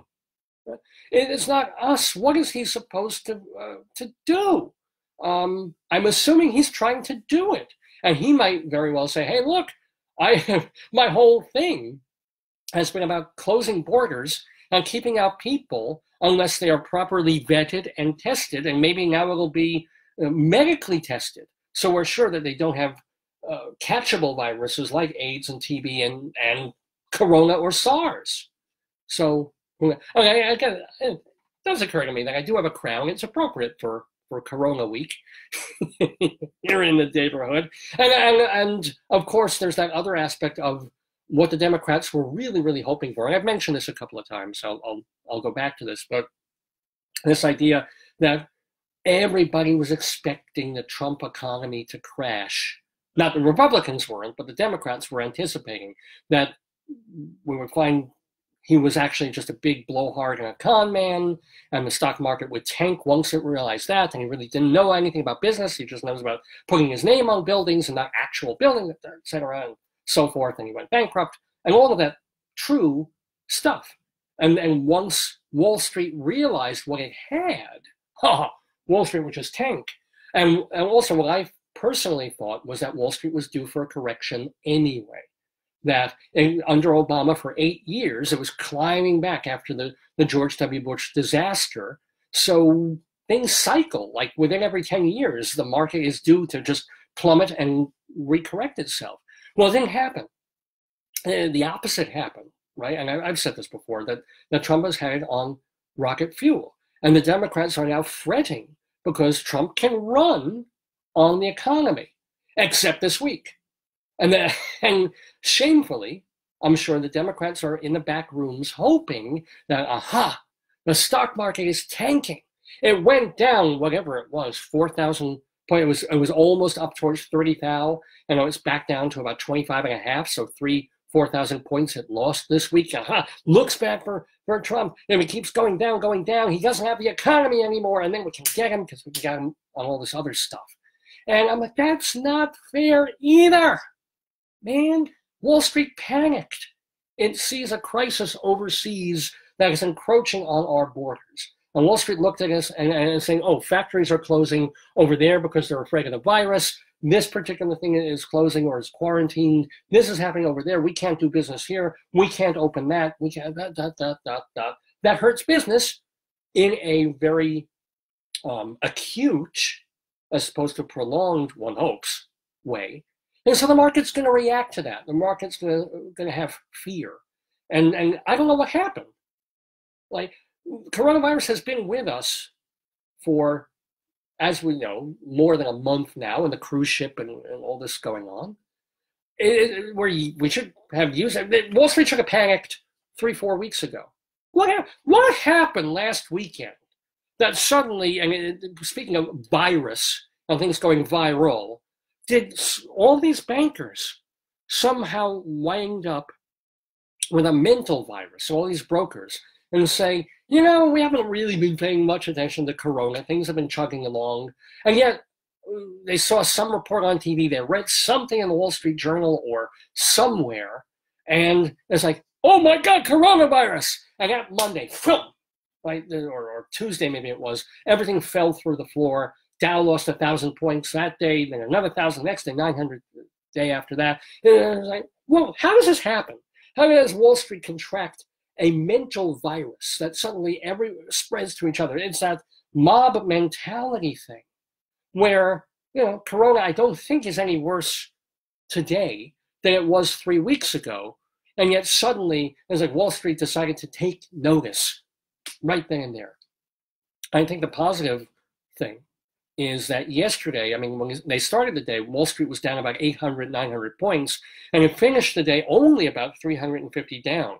So maybe, at the end of the week, that could point to investors saying, things are going to be okay. We've got a crisis now, but this is a short-term, real acute problem. But overall, stock markets are healthy. I'm going to take, I took some losses and things have been bad, but there's some bargains out there now. Things that were oversold anyway, they took a hit. Let me buy back into the market because the market's still inherently, basically strong and doing okay. And that's what they did on Friday afternoon. So that could point to resiliency and a slow build back up for the market, unless Corona does get out of hand and it gets ridiculously turbulent and everybody starts walking around in masks all over America and they climb. I'll talk about this in the Inside Broadway segment. Actors Equity released a statement about coronavirus. It's a thing. It's a thing. I can make fun of it and I can belittle it because it still feels kind of far away, I guess. And I hope it sort of stays that way, but it might not. That is very true. There's a reason that certain people are worried, that certain people are panicked. But there's a reason the only money I have in the stock market is some stuff inherited from my folks, and God help me, some IRA and TIA, CREF, and 401k stuff. My retirement, such as it will ever be, will be reliant on. So, fun week. But it just bugs me that the opportunism, and I do not ascribe this only to the Democratic Party. The Republicans were horrible at it under Obama as well. It's just tit for tat, back and forth. But this idea that the president is responsible somehow for Corona, or that there's a certain thing that he should be doing right this second, right? That he should be mobilizing the National Guard to do this, as if that will keep droplets from flying through the air. Right? Or that, the market is tanking because of this horrible disease, and that's going to hurt our president. Now he'll have the Achilles heel in that one big strong point he's been able to follow towards perhaps re-election. So anyway, that's the thoughts that are swirling around my Corona crown on this Saturday, February 29th, 2020. It is Leap Day. We are taking a faith of leap here in the Daverhood with me, Dave Lefkowitz, on the Dave's Gone By show. Giving a shout out to my darling and adorable wife, Joyce, who, as I said, is over in another state dealing with, she's already done with the conference. She may go to a session or two today. She's just going to probably the Museum of Art. She's just clomping along, walking around, enjoying Pennsylvania. And I'm here. But for at least these couple of hours on Saturday morning, there's no place I would rather be than with people like Frank and Daniel. Oh my gosh, Daniel, who's had a show at the Soho Playhouse, which I think, I don't know if it's still playing or if it ended last week, but if it isn't, get yourself to the Soho Playhouse to see Daniel Kaner in his show. He does songs. They're Jewish-oriented. Forgive me, Daniel, if you're still watching, if you want to type me and send me a message right here of the name of your show. Forgive me for not remembering it, but it is a very nice.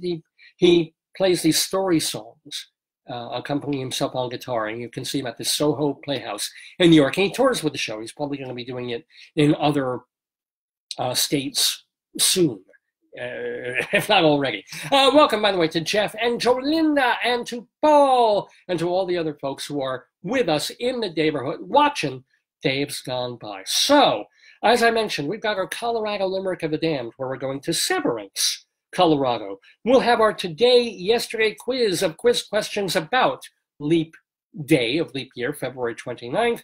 We'll have StoryTime, I'll get the book later, with just-in-time Abraham Lincoln. All this and Greeley Crimes at all times. If we have time for that, we'll do that as well. So much more fun. But since I just mentioned Actors Equity and the theater, and since I do love me some theater, why don't we move right into our weekly segment about the theater. It's called Inside Broadway, and we open it just like this.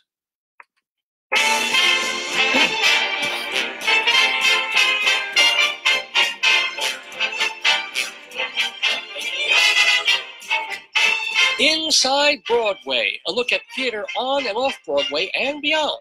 Brought to you by Total Theater and Performing Arts Insider. Curtain going up.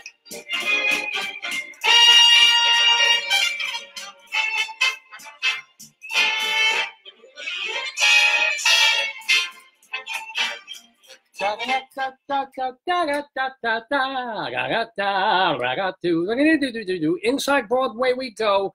Here on Dave's Gone By to talk about the theater, to talk about, well, you know, I'm a playwright, I'm an actor, I'm a director, also have been a theater journalist for 30 plus years now. So I love talking about the theater. I hope that excites you too. I hope I don't bore you with this theater news and these theater reviews. I hope it inspires you to want to go to the theater, whether you're watching in New York or any other state of the union where you can maybe still afford to see theater.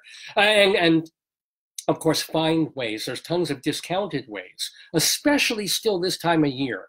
I mean, February, now we move into March and we're moving into the spring season where Broadway gets hot again and they don't have the discounts that you get in January and February. So this is kind of your last little moment to go and find some really great deals on some really big and smaller shows on and off Broadway, and I hope you will. But I mentioned coronavirus. Yeah, no, there's not a play about it yet.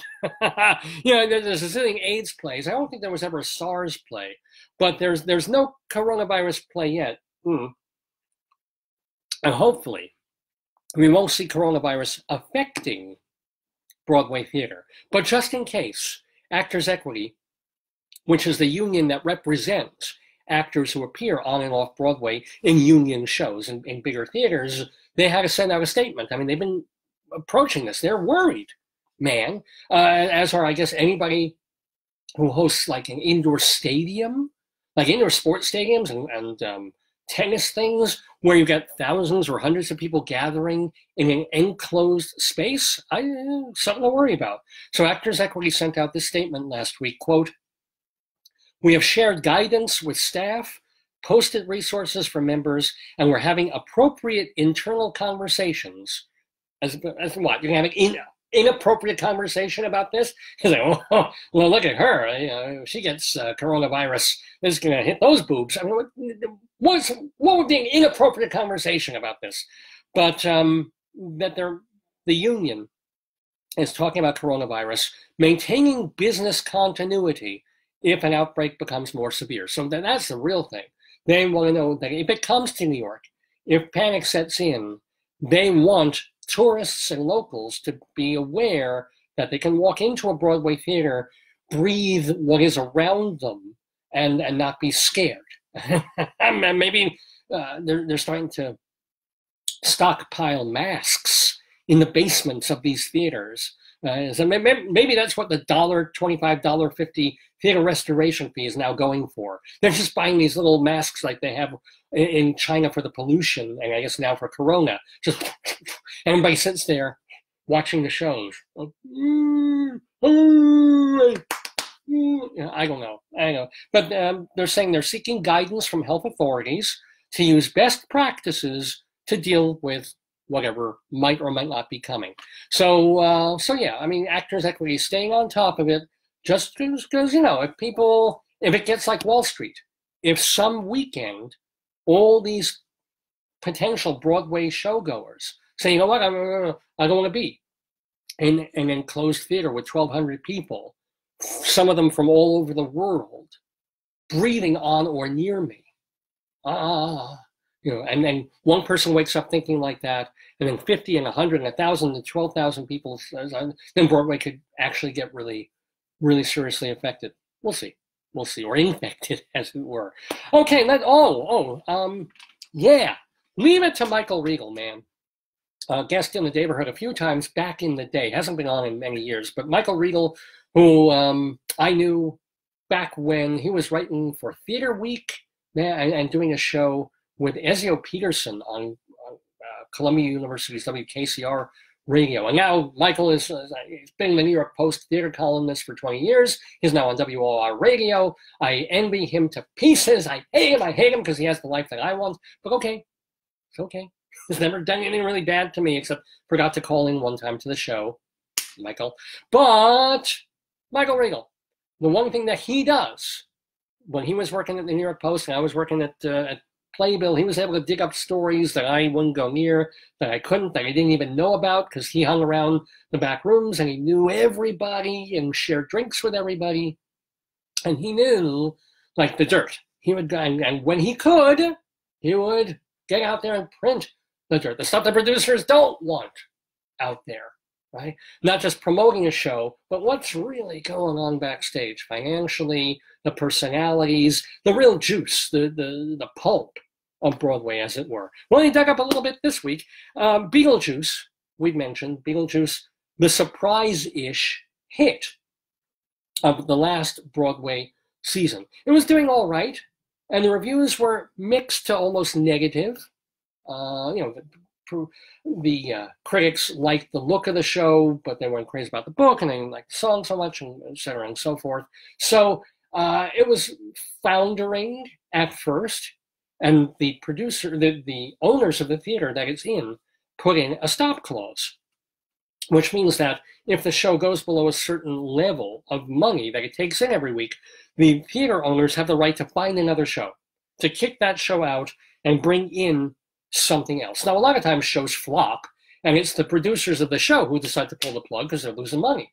But in this case, this is one of those rare cases where Beetlejuice righted the ship and started making like $1 million+ a week, grossing $1 million a week, which put it in the black week after week. And then they're doing well enough to stay. But the theater owners, they've got another show that they want to bring in there desperately. I think it's The Music Man with, I never remember his name, but the Australian heartthrob actor guy is coming in to do The Music Man, right? So they want Beetlejuice out, even though it's a hit. I mean, I shouldn't say that. It hasn't made its money back yet, but week to week they are in the black, going towards profitability, assuming they were to run another year and a half and not start to have attrition. So Beetlejuice, first of all, is looking for a place to move to. And I think they're looking at the Ethel Barrymore, maybe, because the Inheritance announced that it's closing and it's just giving up. So Michael Riegel writes in the Post that they're crunching the numbers and seeing if they can move the show after it is forced to close in June of this year at the theater that it's in. Okay, that's happy news. That's the producers being in like an interesting situation. Can they scale down the show a little bit to be in a smaller theater, make the numbers work, go through the expense of moving the show and reopening it in this other theater in the hopes of, you know, continuing? I mean, it sometimes works, it sometimes doesn't.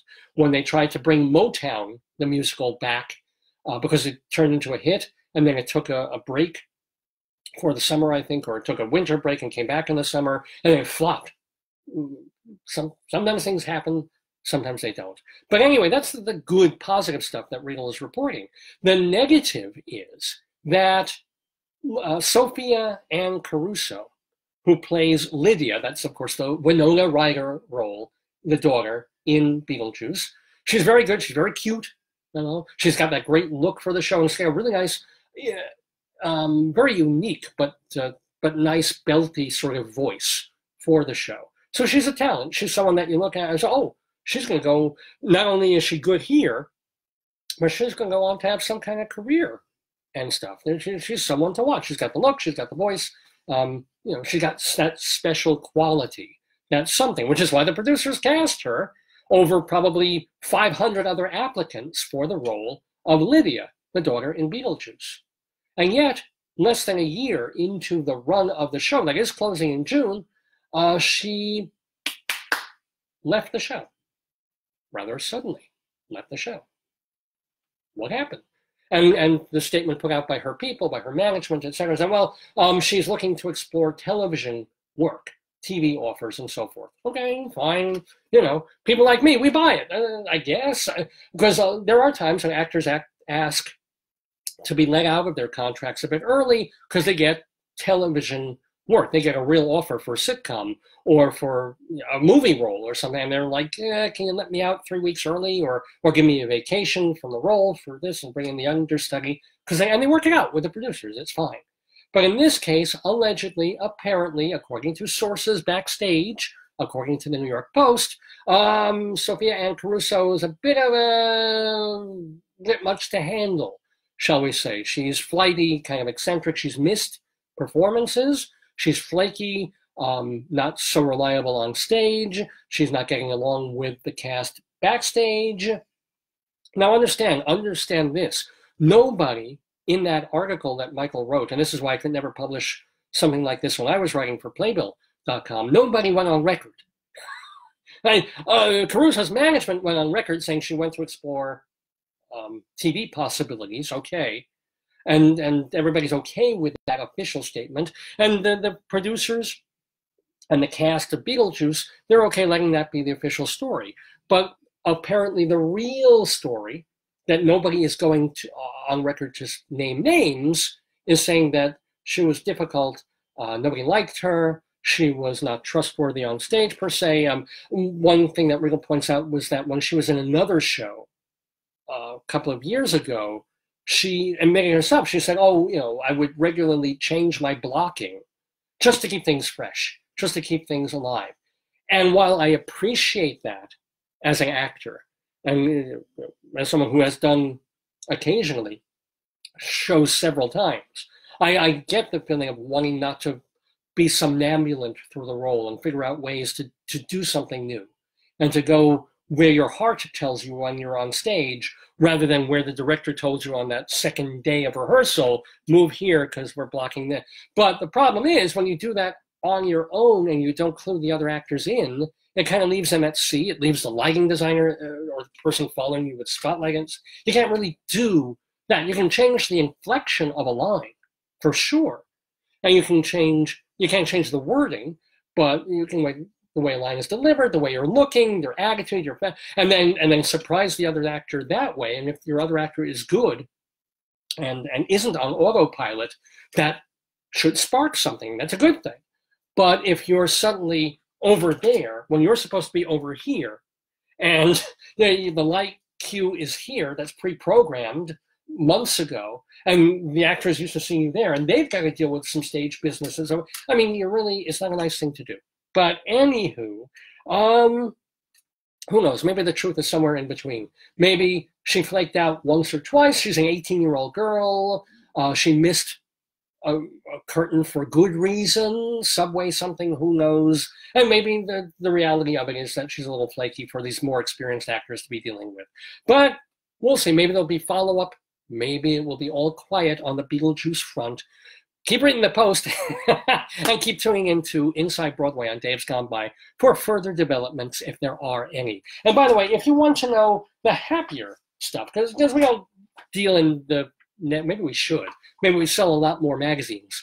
But if you really want to know the basic details of all the shows that are on and off Broadway. You want to get yourself a copy or 12 copies a year of Performing Arts Insider, the Bible of Broadway since 1944. This is the journal that people in the entertainment industry turn to month after month, year after year, to find out all the details of every single show. We'll page through. This is, by the way, look at this, the brand new, soon to be released, well, tomorrow, March issue of Performing Arts Insider, which, as they all do, starts with a table of contents, has on one page a guide to every single show playing on Broadway that's either currently open, about to open, or running from previous seasons, plus there's a little map of the whole Broadway theater district, kind of neat, all on one page.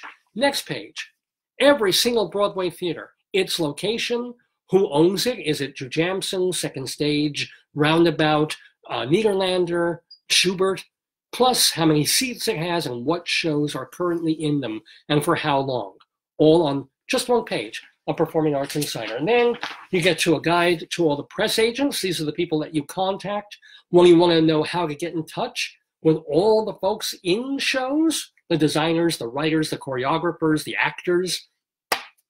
Hugely important page to people in the entertainment industry, folks who book shows for morning television programs and radio shows and for the late night TV shows. This page is usually important to them, as is our calendar listing of every show on Broadway currently running, when it starts, previews, opens, and closes.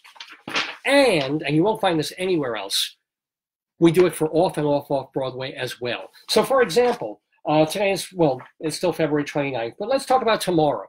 Tomorrow, March 1st, since this is the March issue. Let's see what is happening. And I can tell you this just by glancing at this chronological list in Performing Arts Insider. Opening tomorrow is a play called Hot Wing King at the Signature Theater off-Broadway. That's a major off-Broadway theater. Closing tomorrow, Sunday, a show called Generator Pestilence, so that sounds like fun, at La Mama, where else? In Love and Struggle, that's an Audible show at Minetta Lane Theater. Indoor Person, which is at the Medicine Show Theater. Miss America's Ugly Daughter. This is actually a solo show featuring Bess Meyerson's daughter, and that is off Broadway at the Marjorie Dean Theater. And also closing tomorrow, Where We Stand at the WP Theater. Again, I was able to tell you this just by glancing at this one page of Performing Arts Insider. We get a guide to all the theater awards and special events that are happening this month. And then the heart of the magazine are comprehensive listings of every single show. Look at all these people and their contact information, the producers, the press people, the actors, the designers, directors, a synopsis of the plot, any awards that the show might have won, and not just for This Is Ain't Too Proud, but every single show on Broadway, off and off Broadway as well. You will not get this anywhere else except the pages of Performing Arts Insider. Unless, is there anything else? Oh yeah, in the back of the magazine, our rumors page shows that look like they will be coming to Broadway in the months and years ahead.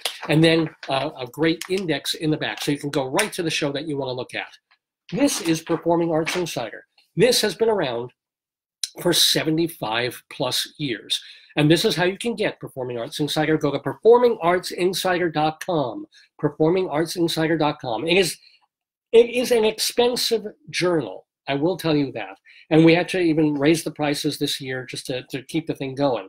But the people who subscribe renew year after year after year, because it is, as I've said, the only place you get all this information so conveniently, and sometimes the only place you can find the information at all. You can open up like 10 windows on your computer and still not find all the incredible theater information in Performing Arts Insider, the Bible of Broadway. Well, we continue with our Broadway talk and our Broadway discussion. We have two shows that are closing on Broadway this weekend. This today at 2 o'clock and at 8 o'clock tonight are your last chances to catch the solo show, My Name is Lucy Barton, which I reviewed here a couple of episodes ago. It stars Laura Linney. She plays two characters, a mother and a daughter. Now, the daughter has gone to the hospital for some terrible problem that she's having that they're trying to figure out. And now her mother visits her. And as I said, Laura plays both the mother and the daughter. Now, the mother is kind of estranged, and she was always cold and kind of abusive, as was the dad, to the daughter and her brother. So there's a sense of trying to reconcile what happened in this woman's past with having a decent life currently, and yet still trying to deal with the person that her mother was and the person that she currently is. The book, the play, is by Rona Munro. It's adapted by Elizabeth Strout, Rona Munro is the playwright adapting the Elizabeth Strout novel. She's the woman who also wrote that Olive Kittredge book. Richard Eyre, our friend of the Daverhood, an English director who ran the National Theatre in England for a bunch of years. He directed the show. And it is it's a Manhattan Theatre Club production at the Samuel J. Friedman Theatre on Broadway. Today is your last chance to catch it. I gave it a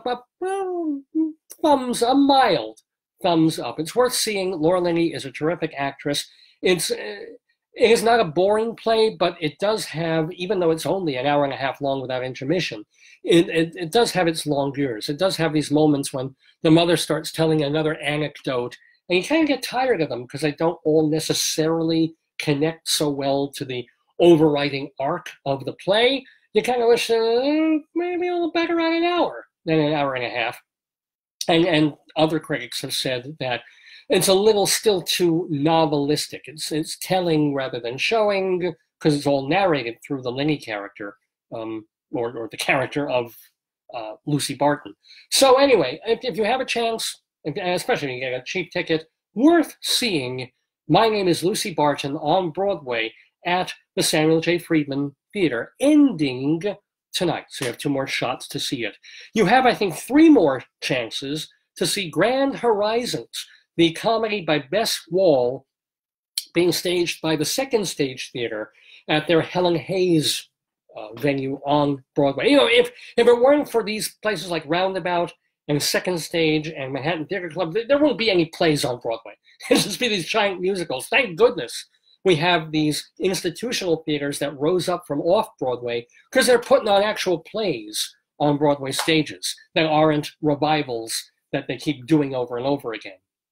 Like, I'm looking at you, Who's Afraid of Virginia Woolf, and Glengarry Glen Ross and company. And anyway, so this is a new play, Grand Horizons. I reviewed this one about 2 or 3 weeks ago. It stars Jane Alexander. Talk about film and theater royalty.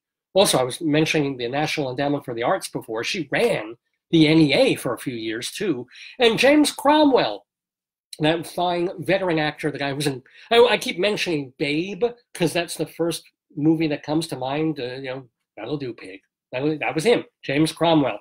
He co-stars with her, Ben McKenzie, Priscilla Lopez, if you remember her from the original A Chorus Line. She was the Nothing Girl, right? She's in there. She has a very lively role, in fact, as well. And Michael Urie, who is lively in pretty much everything that he is in.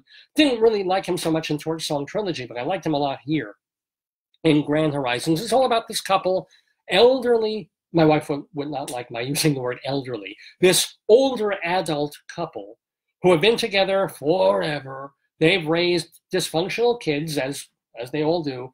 And now they've got their routine down day after day, night after night, and they're just sitting there in their retirement community having breakfast. And the Jane Alexander character turns to her husband out of nowhere, really, and says, "I want a divorce." There was no big fight. There was no nothing. That was the point. She's just had it. She knows she has only a few years left. Why not change the game, change the rules, and leave? And him being a man, and being a passive-aggressive man like yours truly, he's like, okay. This is the first 5 minutes of the show, by the way. I'm not giving away the whole story here. But, of course, the ramifications, even though they're not admitting it to themselves, are seismic. She's going to go live somewhere else. He has to try and get by without her, or maybe get her back if he would just lift a finger to do so. Plus, they've got these kids who hear about this and are like, wait, no, you can't do this, Mom, Dad, you're Mom and Dad. You got to stay together forever. And there's a great line in the show about kids don't actually care if their parents are happy. Kids care if the kids are happy and stable. The parents' happiness never actually comes into it. So she's been miserable for a long time. She's holding a secret from her past. He's got a not-so-secret from his current present. So we're dealing with that as well. It is a comedy. It has dark moments to it, but it's a pretty light-ish, what they would have called a boulevard comedy back in the day, if it weren't for a lot of the four-letter words and the real pretty R and X-rated sex talk. And there's even Michael Urie plays the gay son, because it's a theater in current modern Broadway. There's got to be a gay part to it. So Michael Urie, he is this gay son who brings a guy home for the night, even though he's staying at his parents' house, and they're making out and kissing and doing stuff, and stuff happens. But anyway, so you wouldn't have had that in a 1960s, 70s, 80s boulevard play on Broadway.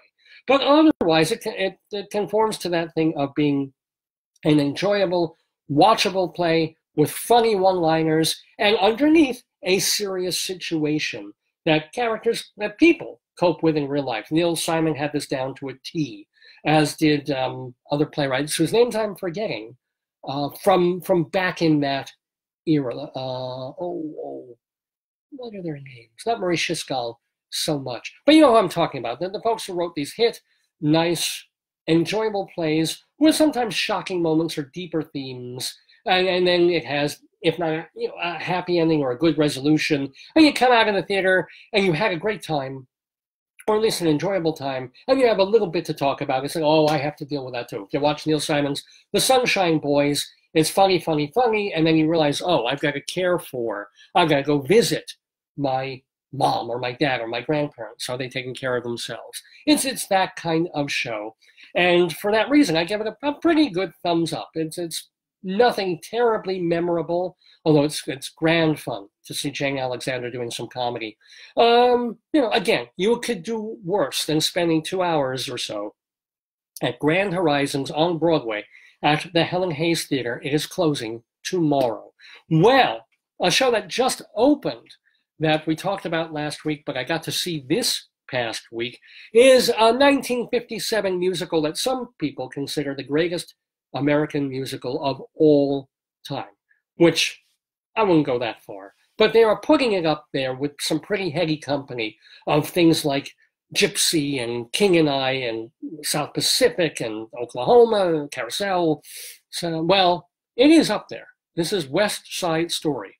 Music by Leonard Bernstein, lyrics by our greatest living anything, Stephen Sondheim, and directed, though, not like last time, by Arthur Lawrence, who co-wrote the show. I wanted to remember a few years back, Arthur Lawrence was directing Gypsy on Broadway, and he directed West Side Story just to put his final stamp on them before he left the planet. So he said, this is my West Side Story. This is mine. So now, Ivo Van Hove, the enfant terrible of foreign directors coming to our shores, been working off Broadway for a couple of, at least a decade and a half now, and now they've given him room to work on Broadway too. He had a very well-received A View from the Bridge a season or two ago. Now he is tackling and deconstructing and reconstructing West Side Story. So it isn't your grandma's West Side Story, and it's not the freaking film. I think that's the whole thing about this. And it's the idea that everybody talks, oh, why do West Side Story? When the movie is 1961 and Jerome Robbins' choreography and the street scenes and Natalie Wood, except when she tried to swim and Natalie wouldn't. I made that joke last week. I still find it funny. Okay, so the movie. And Ivo Van Hove apparently says, you want a movie? You want the freaking movie?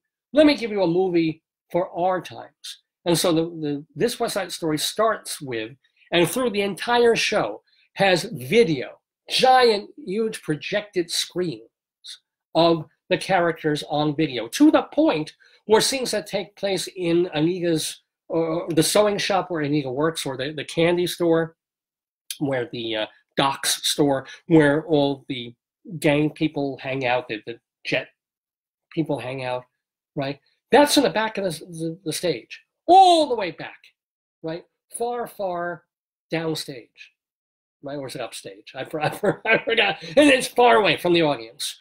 Can't even see the characters half the time in real, they're little stick figures. So what do you do? Van Hove is forcing us to look at them on video, because there our camera is pointing straight at them, giving us big close-ups. The show starts, instead of the usual da-da-da-da-dum, da-da-da, with them dancing and cavorting, it starts literally with the camera going from face to face of all the gang members and the tattoos that they put on, the scars that they have, the mean sort of street look that they've got. So it gives us a good look, and it's saying, okay, this is an intimate, modern 2020 West Side Story, where everybody's got a camera. Every minute, everything's being videoed. And in fact, one of the most effective moments in this West Side Story is it looks like Officer Krupke is going to beat the crap out of one of the gang members, and we're about to shoot him, in fact. And one of the gang members happens to have a little cell phone camera and points it right at the cop when he's doing it. And the cop realizes, oh, maybe I shouldn't. Maybe I should lower the gun and do this another way, right? Or lower the truncheon. And so that is really effective. So Van Hove commits to this overall look to West Side Story, that the street scenes are in hyper-real video behind them. So if we're not watching the actual characters, we're watching a street up on the upper West Side of New York, slowly coming at us, which is kind of distracting half the time, although quite beautiful. There's quite a marvelous moment also when you've got a street scene video behind Tony singing a song on stage. So we're watching him, even though he's kind of small compared to the video. And then at some point there's dancing way, way back in the video too, of other gang members doing some dancing.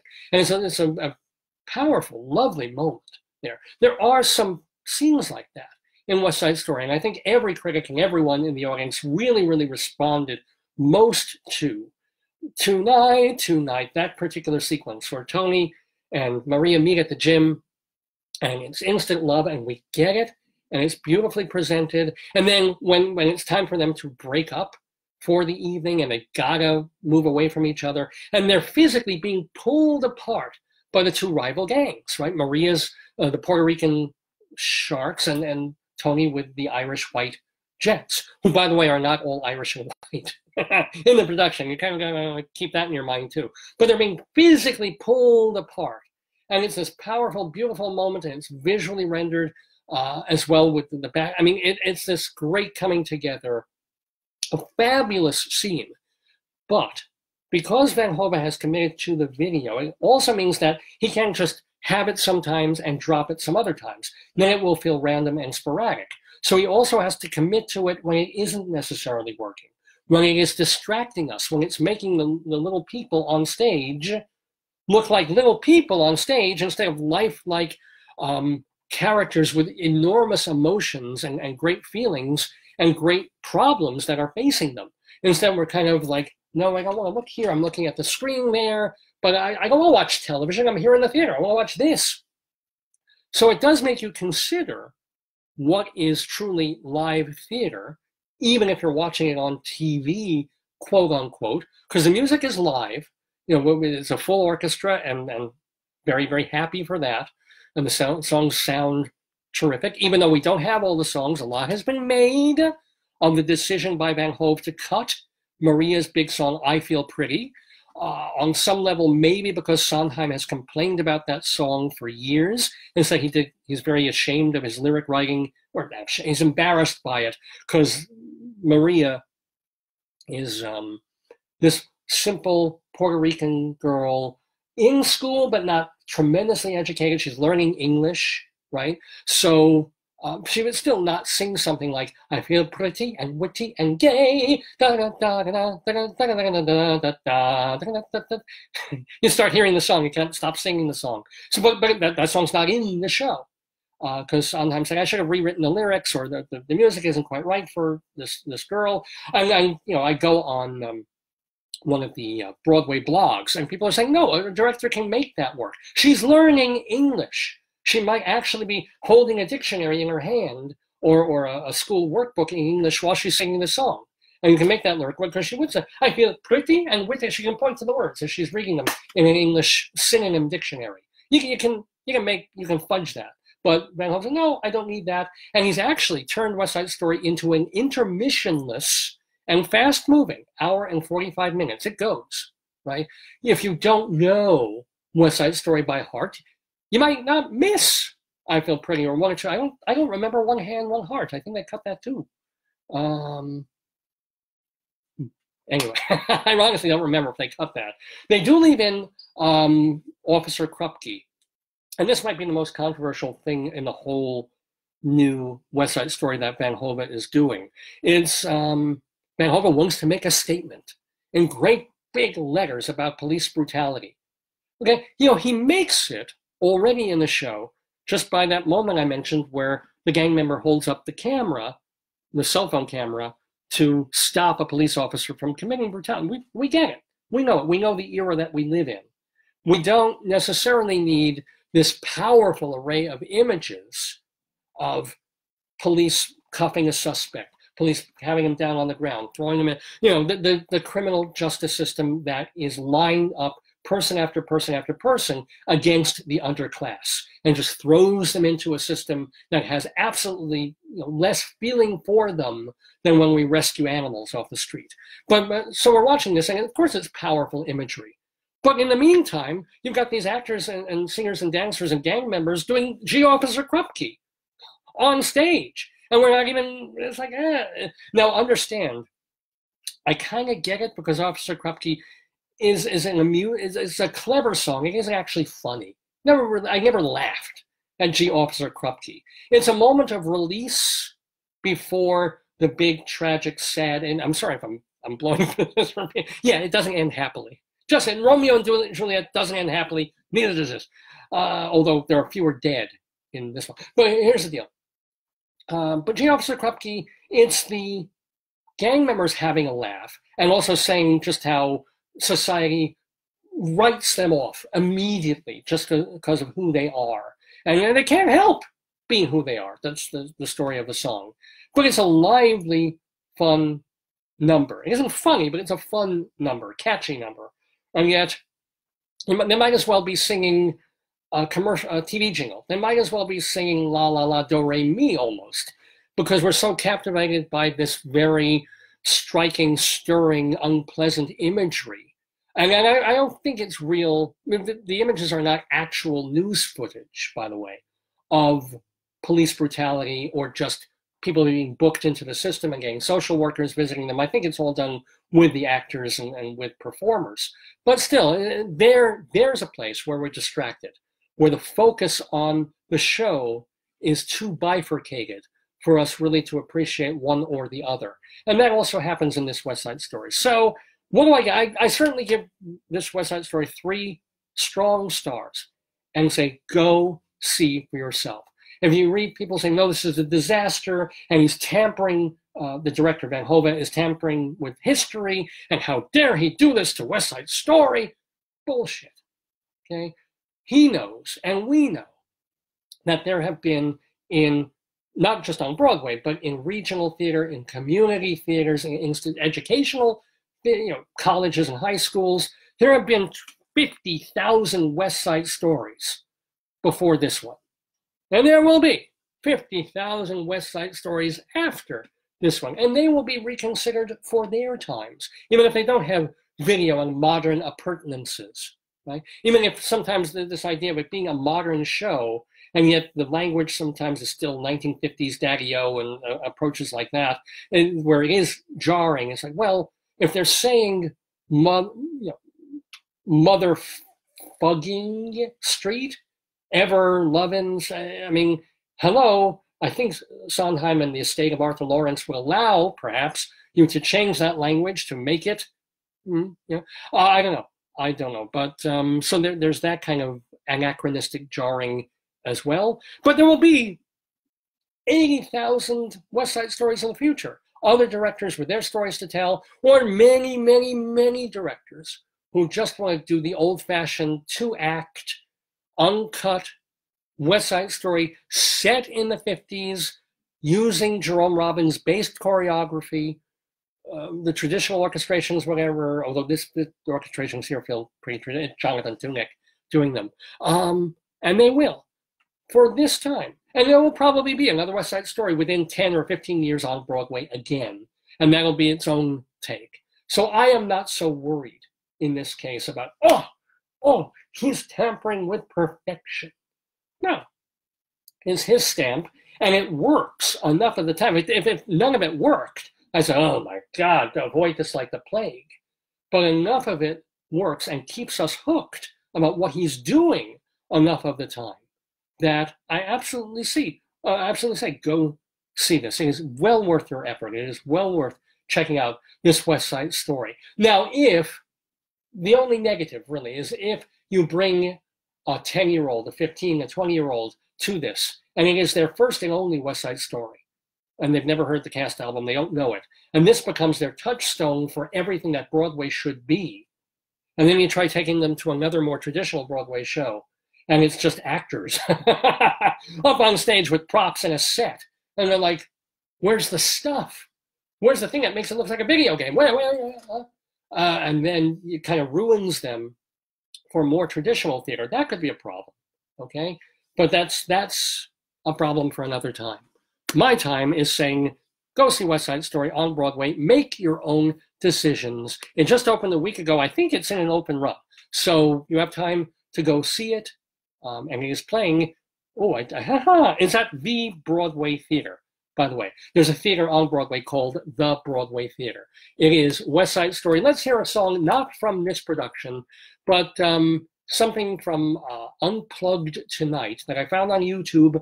So I hope Facebook will let me play it and YouTube will let me save it on Dave's Gum. If I get thrown off Facebook for playing copyrighted material here, I'll be right back. But otherwise, I'll be right back anyway.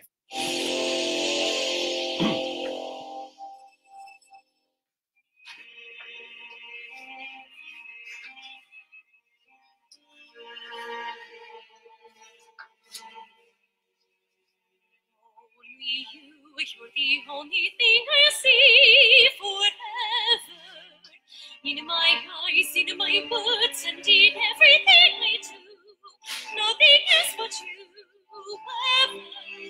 And there's nothing for me but Maria. Every sight that I see is Maria. Always you. Thought I'd ever know. Everywhere I go, you'll be you and me.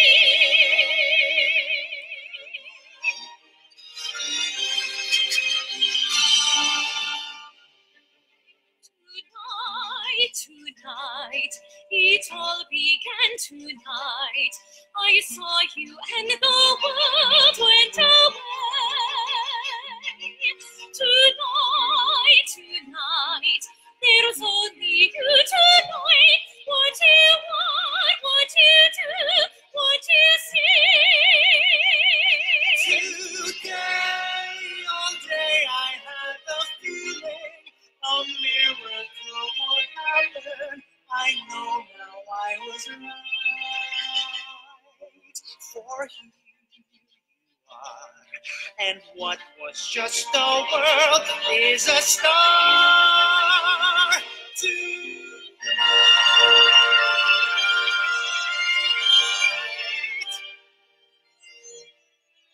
I wasn't planning on doing it. I don't know why the hell I did that. But thank you to the Potatoes for taking part in that moment of real freaking weirdness there. On the Dave's Gone By Facebookio Podcastio program of the stream with me, Dave Lefkowitz. It is our 735th episode of the program. We're here live on February 29th, 2020, where it is 5 minutes after 11 o'clock in the morning Eastern Time in the Daverhood. I want to remind you of a couple of things. I can do this again. I haven't done this in so long. Let me see if I can. I should have kept this up. Let me try this. I do. Oh, yay. So I'm going to do this right. I want to thank so much our sponsors, Hewlett Minuteman Press, the copy kings of Broadway, not Broadway in Manhattan, but Broadway on on Broadway in Hewlett, Long Island. Hewlett Minuteman has sponsored our show since the very first episode back in October of 2002. And I was using Hewlett Minuteman for my copying and printing needs long before they even got involved with my show. But so should you. They do quality work, whether it's black and white single-sided copies, double-sided color copies, or if you need to laminate things or do spiral-bound books or presentation booklets. They can do flyers and banners. They can silk screen and put your logo, your company logo, on clothing, on sporting equipment, on pen and pencil sets, on calendars. Anything that you go to your Minuteman for, please go to Hewlett Minuteman to do that. Now, they're in the same shopping area that they always have been, even though they moved 3 doors down. And they still run by the wonderful Torong family, who bought the franchise in the mid-1970s. The 2 sons are running the place, and they're great to deal with. They do high-quality work, reasonable prices. You want to check them out. And if you tell them Dave sent you, you get 10% off any job, big or small. So give them a call, 516-569-5577, area code 516-569-5577. Dare I say, they also are known for doing business cards and wedding invitations and holiday cards. It is time to start thinking about Passover and Easter. Maybe send out some really nice cards. It's still, in this day when everybody just gets emails and jib-jab birthday cards and all that, it's nice sometimes to get a fancy, nice card in the mail for the holidays, or for wedding invitations, of course, or things like that. Check out Hewlett Minuteman Press and see what they can do for you. 516-569-5577. Hewlett Minuteman Press, they are the copy kings. Now it's time, before I move on with more of the show, including our Today-Yesterday quiz that is up just in a moment, and our Greeley Crimes and Old Time segment, and our Colorado Limerick of the Damned, and Storytime too. Oh my God, I might have to drop one of these segments just to get off the air today. But it's time for our cameo appearance, since we want to build up readership and listenership to this program. I'm gonna have our dog make his weekly cameo. This is our dog, Ufti. Come on, tell your friends. Come on, if you want to see cat videos on YouTube, that's what everybody watches. Here's our adorable 18-year-old dog, almost 18, in his diaper. Say hi, Ufti. There you go. Yeah, come on, he's cute, isn't he? And I'm doing this mainly because I'm going to go off camera for about 10 seconds and change his diaper. Oh, thank you, Cynthia. Cynthia wrote in to say, don't drop any segments. Just keep it going. I'm going to talk to you even as I remove a dog's undergarments to play, say, fancy fresh undergarment. And we go through these so quickly because, I wear them too. Here we go. Let me just get this. Come on, which side is the sticky side? That's what she said. All right. What's wrong with me? All right, here we go. I will be right with you in a moment after. There we go. Get this off. I like that you share this with me. Usually they go much easier. It's just when I'm on camera and have to do it, I'm nervous. Okay, come on, he's peeing right now. Go figure.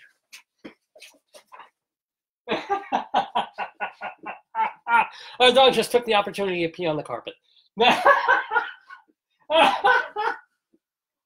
Oh my goodness. Oh, how delightful.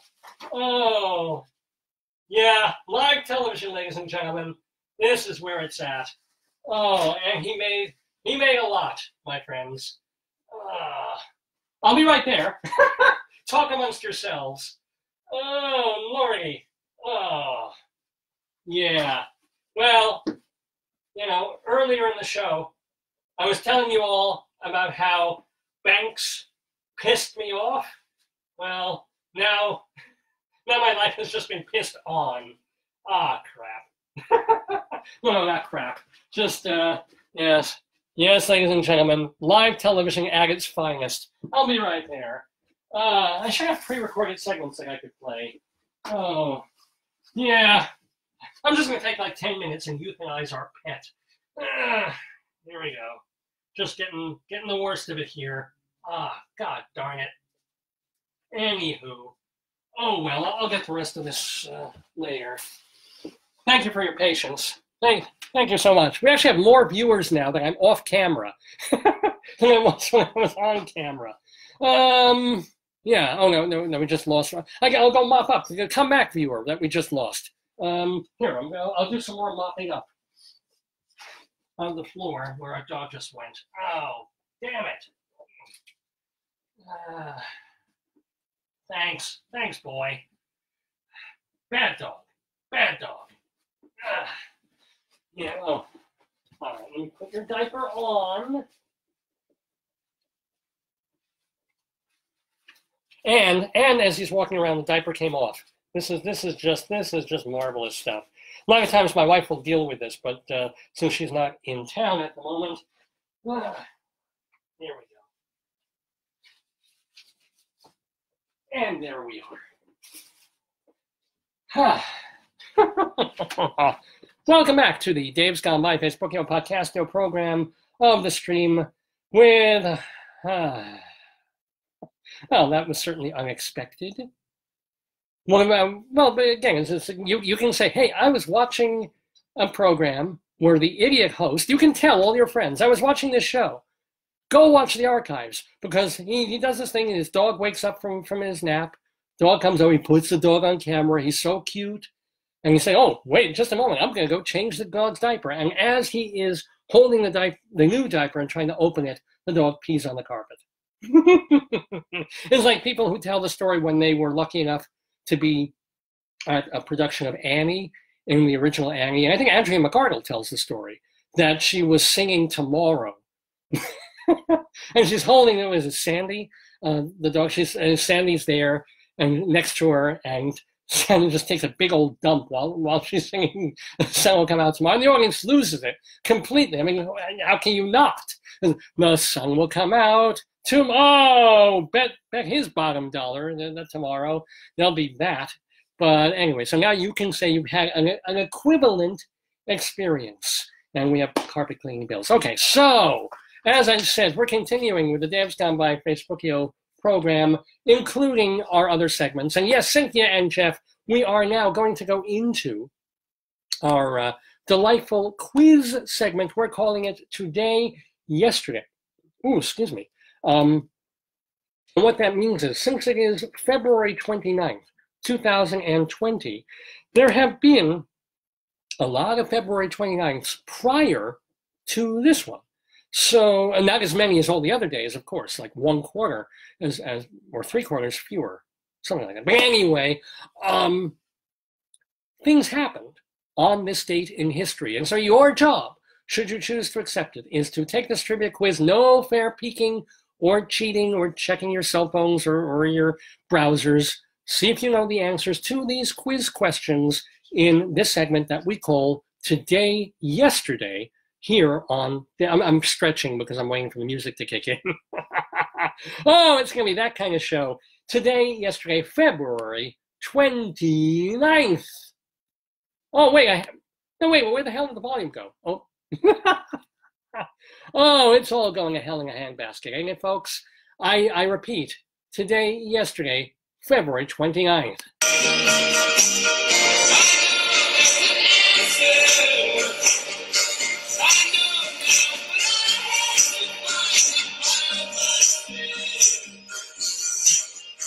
Yes, we know there's an answer. All that just to get to that little point in the Beach Boys song. But here we go. And welcome, by the way, Marcus and Andy and Brian from Greeley, Colorado, and Tom and all these other folks who have been giving thumbs up and joining in watch parties and watching this Dave's Gone By show. Are you ready for some quiz? Oh, and welcome to Gina. Oh, she's an old friend. She's been watching the show for a long time.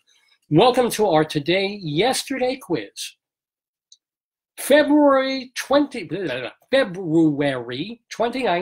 1908, on this date in history, he was the sheriff of Lincoln County, New Mexico, and he was tasked with hunting down and killing Billy the Kid, which he did. He himself was hunted down and shot today in 1908.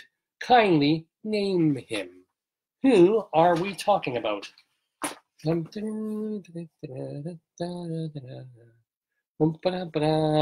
it's our quiz question on Dave's Gone By, our Today Yesterday quiz. First question is, the year 1908, the date February 29th was the death date of this fella who had been the sheriff of Lincoln County, New Mexico. And his job, he had a lot of jobs in his life, but the one we all know him for is that he hunted down and killed Billy the Kid. And then later on, people hunted him down and shot him because he killed a bunch of other people. And he was actually a hired gun at some point for Teddy Roosevelt. So anyway, I think we do have an answer. Okay, we have answers from, now the interesting thing about Cynthia and Jeff, they're my cousins, they're married, and they don't always agree on the answer. So sometimes I'll get an answer from them, and it's two different answers. One's from Cynthia, one's from Jeff, and they're both playing along, and you're playing against them. So they've written in their answers. You're more than welcome to type your answers here. If you agree with them, if you don't agree with them, type them in. I'll read them on the air if you want to, or just play along yourselves. But that's the question on this date. This guy was killed. Now, the hint I'm going to give you is Sam Peckinpah. Sam Peckinpah is the hint. I don't know if that'll help anybody. But he did make a movie about it and titled the movie with both their names in it. And real claim to fame of the movie is not only did it star, I think, James Coburn and Chris Christopherson, but Bob Dylan sort of sauntered about in a minor role for no particular reason. Okay, I'm going to give the answer. The answer is not Pat Masterson, and it is not Wyatt Earp. The answer is Pat Garrett. And if you have, Bob Dylan actually did the soundtrack album for the Peckinpah movie, Pat Garrett and Billy the Kid. Anyway, okay, so Jeff and Cynthia are 0-1, but we have more questions for you in our Today Yesterday quiz. We move Today Yesterday to 1916, February 29th. Born today to Russian Jewish immigrants in Tennessee, this songstress would find much success on television and in supporting women's professional golf. But her early hits included Buttons and Bows, Blues in the Night, and Baby It's Cold Outside. Yes, I can say that song even though it's the woke era. Name this entertainer. I need to hold up the question. There's a question hanging in the air. Who are we talking about? Who was born back in 1916 on February 29th? Russian, Polish, Jewish origin, even though you would never, ever know it to look at her or watch her on TV. And she did a whole bunch of TV for many, many years. We actually have an answer from Cynthia and Jeff. And they are absolutely, absolutely correct. We're talking about Dinah Shore. She was born Fannie Rose Shore, believe it or not.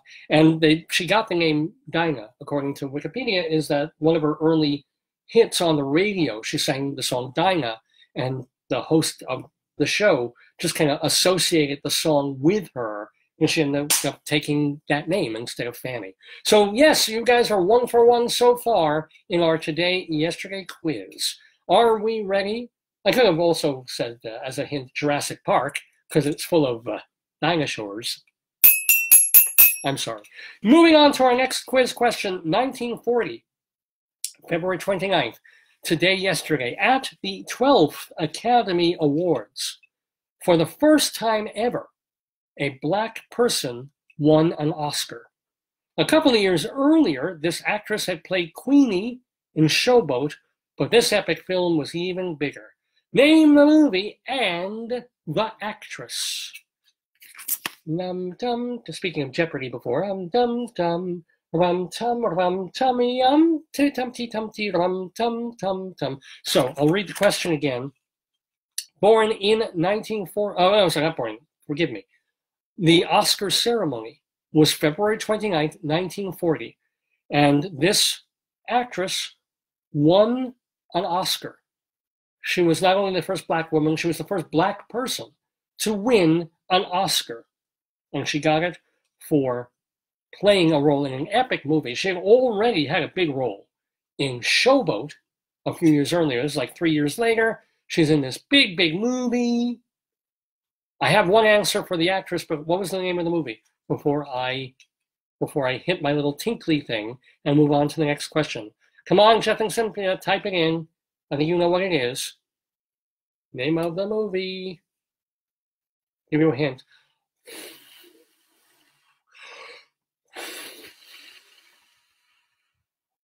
Is that helping?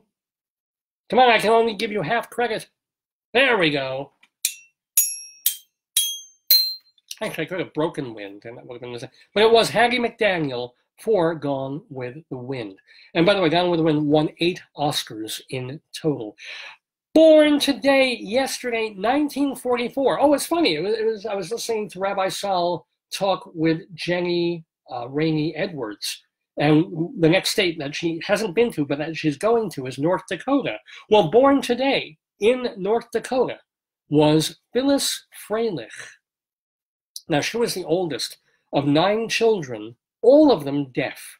She became an actress and won a Tony Award for starring in this play by Mark Medoff. When the play was later made into a movie, the actress in the movie won the Oscar, but it wasn't Phyllis Freilich. Name the play and the movie and the actress who did win the Oscar. So we're kind of movie-oriented on this episode of Dave's Gone By, this Today, Yesterday quiz. But again, it's a little convoluted in the question here. I'm sorry about that. But born in 1940 on February 29th, okay, 1944, excuse me, February 29th, Phyllis Freilich, born to several children, one of 9 children, all of them born deaf. Now, Freilich became an actress, and she was a Tony winner for this play by Mark Medoff. The play was a hit. It became a hit movie also. It starred a different actress who won the Oscar for the role. Name that actress and name that movie. So again, we have a one answer from Cynthia and Jeff, which might or might not be correct. Is it? And what was the name of the flick?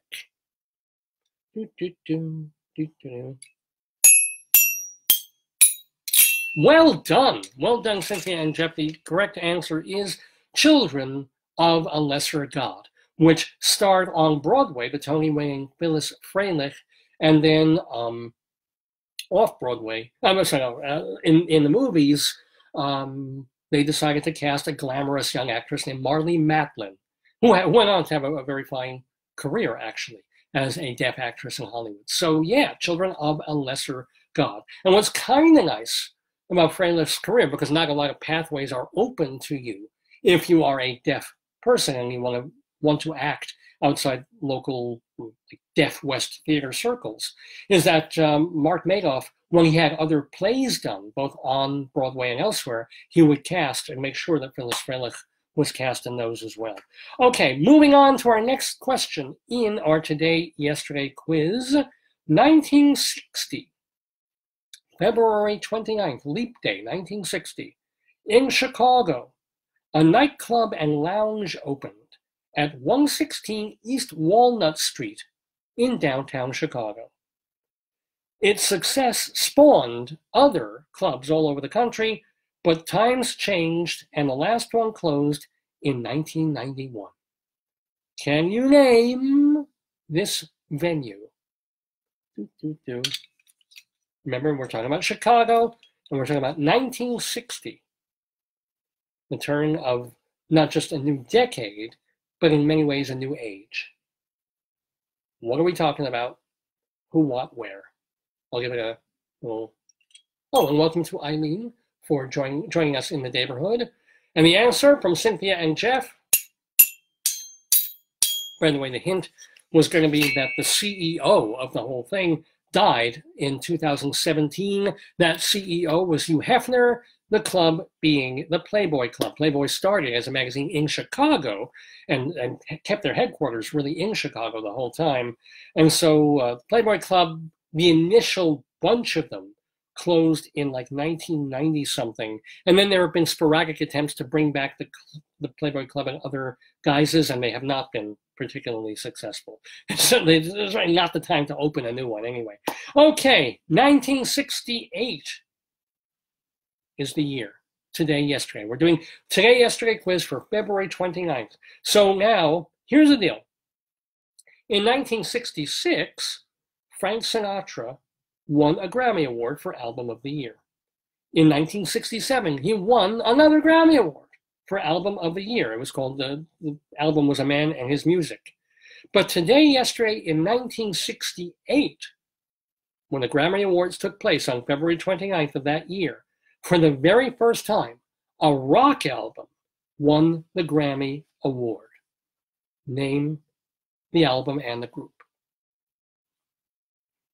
So yeah, it was Sinatra for 2 years in a row, and then 1968, that 2-year winning streak was broken by a rock album. And my hint is, it is the album, if it's the first album that comes to mind, you are probably right. So name the album and the group, okay? And while you're thinking, I'm just going to take a little more time to blot the carpet where our dog peed. So keep thinking, keep going at it.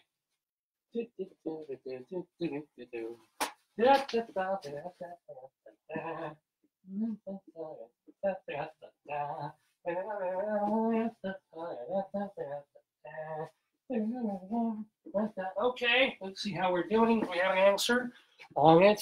Oh, we do. We do have an answer from Cynthia and Jeff. Are they correct?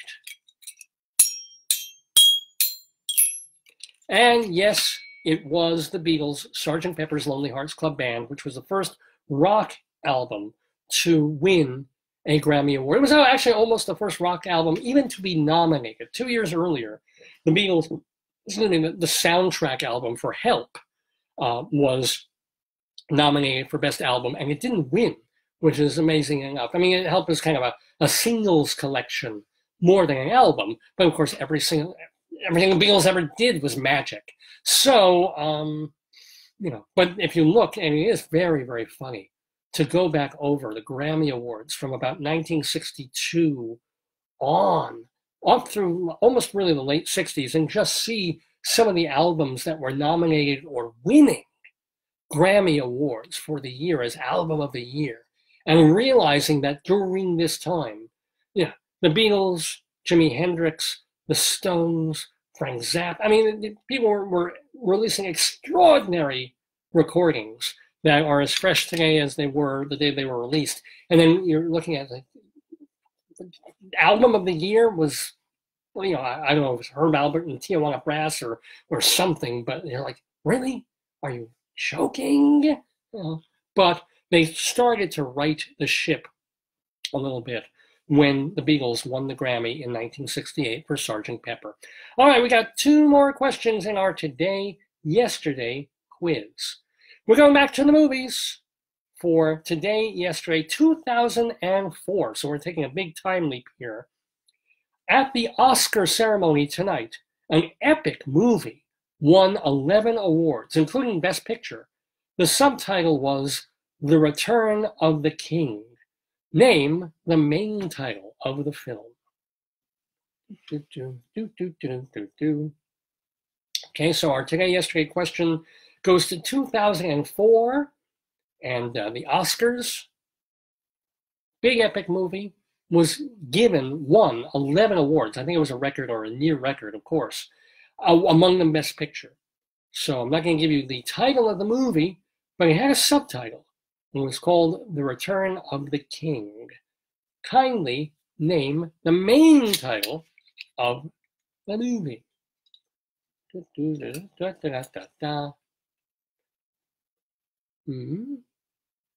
Thinking it over. Take a stab. And it's not really a hint, but I'll give you another piece of information.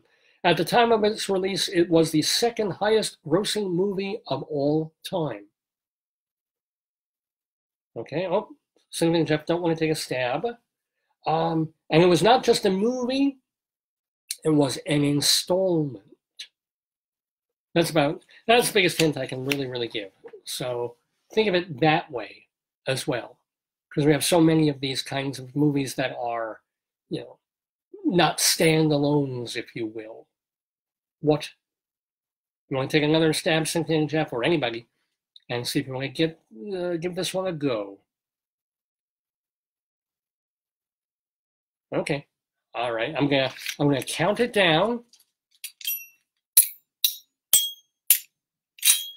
Doesn't ring a bell. I'm not ringing a bell. I'm playing a xylophone.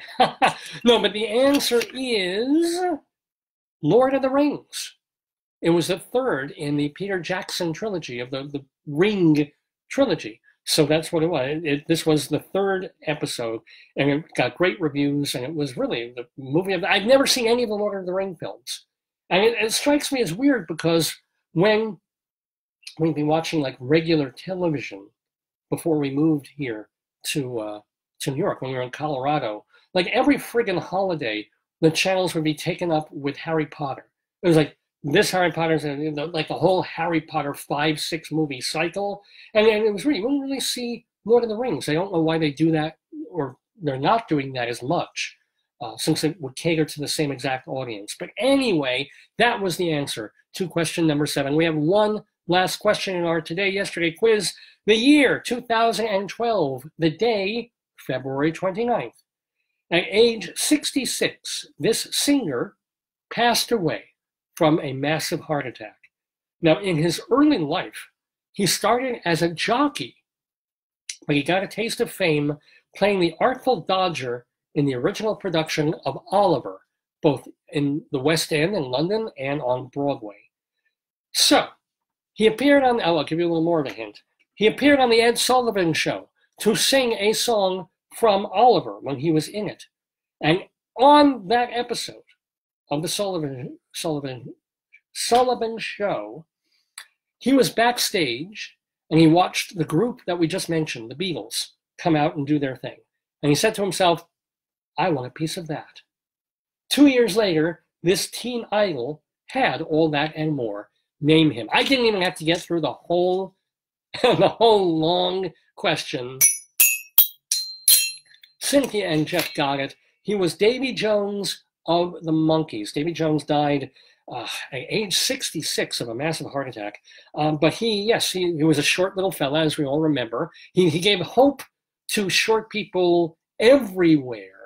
So sort of like the Dudley Moore thing, where he got all the chicks, even though all the chicks were taller than him. But it was Davy Jones. He was in Oliver. It was a career turning point for him. And I didn't realize he was there the night the Beatles were on Ed Sullivan. And he just saw the girls screaming for the Beatles. And he said, I want that. And what do you know? He joined the Monkees.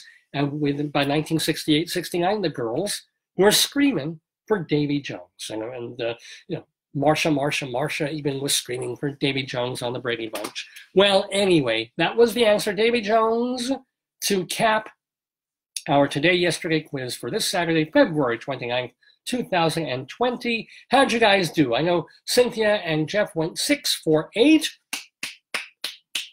If you were a ball player and you were batting whatever that is, I would imagine it's in the 700 to 800 range. That's pretty damned amazing. So well done, and tune in next week and maybe you'll do even better. You're watching Dave's Gone By with me, Dave Lefkowitz. It is our 735th edition of the program. It's a little bit after 11:30 in the morning Eastern Time on this Leap Day 2020. We're calling this episode of the show Faith of Leap because we had, of course, Rabbi Saul Solomon talking with Jenni Raney Edwards about her book, Bumping Down Highways, and about her life for the past 5 years, spending it going across country from state to state in an RV and just enjoying life.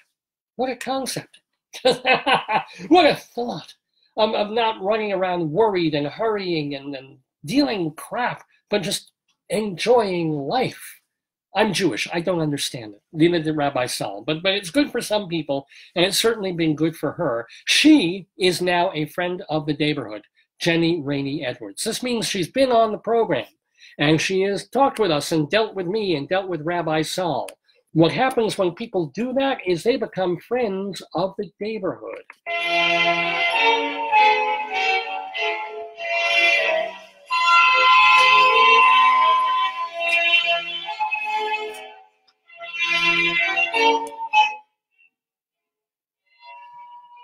And we celebrate the friends of the Daverhood by putting them on Dave's Gone By, or we mention them. We say, hey, when they were on this program in the past, this is what they were doing. Now it's a couple of years later, you can see them doing this instead. So it brings us credit for having such talented and creative people on our show. For example, I want to wish hearty congratulations to a bunch of people in the nightclub and cabaret world. For example, Eric Comstock and Jeff Harner.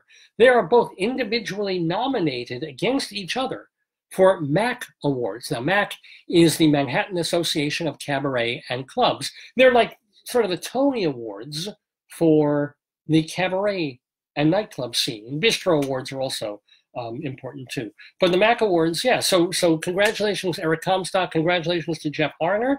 They are nominated for Major Artist Male. Celebrity Artist, we also have Mark Nadler, and he's up against Donna McKechnie, who did a duet show with Andrea McCardle, the aforementioned Andrea McCardle. We have up for Major Duo, Jeff Harner with his singing partner, Katie Sullivan, and he's also up for Director. So there is a real Jeff Harner night for the MAC Awards. We wish him much success on that night. And by the way, we mentioned this before, at the ceremony for the MAC Awards on March 30th, getting a Lifetime Achievement Award will be our friend of the Daverhood, Anita Gillette. So yay all around. We'll remind you one more time that My Name is Lucy Barton. The play at the Samuel J. Friedman Theater on Broadway is directed by our friend Richard Eyre, so go see it. On March 1st, Mary Wilson of the Supremes is going to be at the Suffolk Theater in Riverhead, so go see her. On March 2nd, just a couple of weeks ago, we had Raymond Bohur in the Daverhood. He's been playing Amos in Chicago on Broadway on and off for years. In fact, you can see him through the end of March. But he's also worked on this new musical, and they're having another reading of it. He co-wrote the musical, in fact. It's called The Glorious Death of Comrade What's-His-Name, and it returns after a sold-out reading 2 or 3 weeks ago to Feinstein's 54 Below. He wrote the lyrics for the show, so congratulations to Raymond Bohur, and go see it on March 2nd. Also on March 2nd, we're talking about Monday, I think that's Tuesday night, wouldn't it be? Today's first. March 2nd is, no, Monday, excuse me. Steve Ross, what a wonderful cabaret performer. He is at Birdland on Monday night. On Wednesday, Penny Arcade is doing her solo show, Notes from the Underground, at Pangea.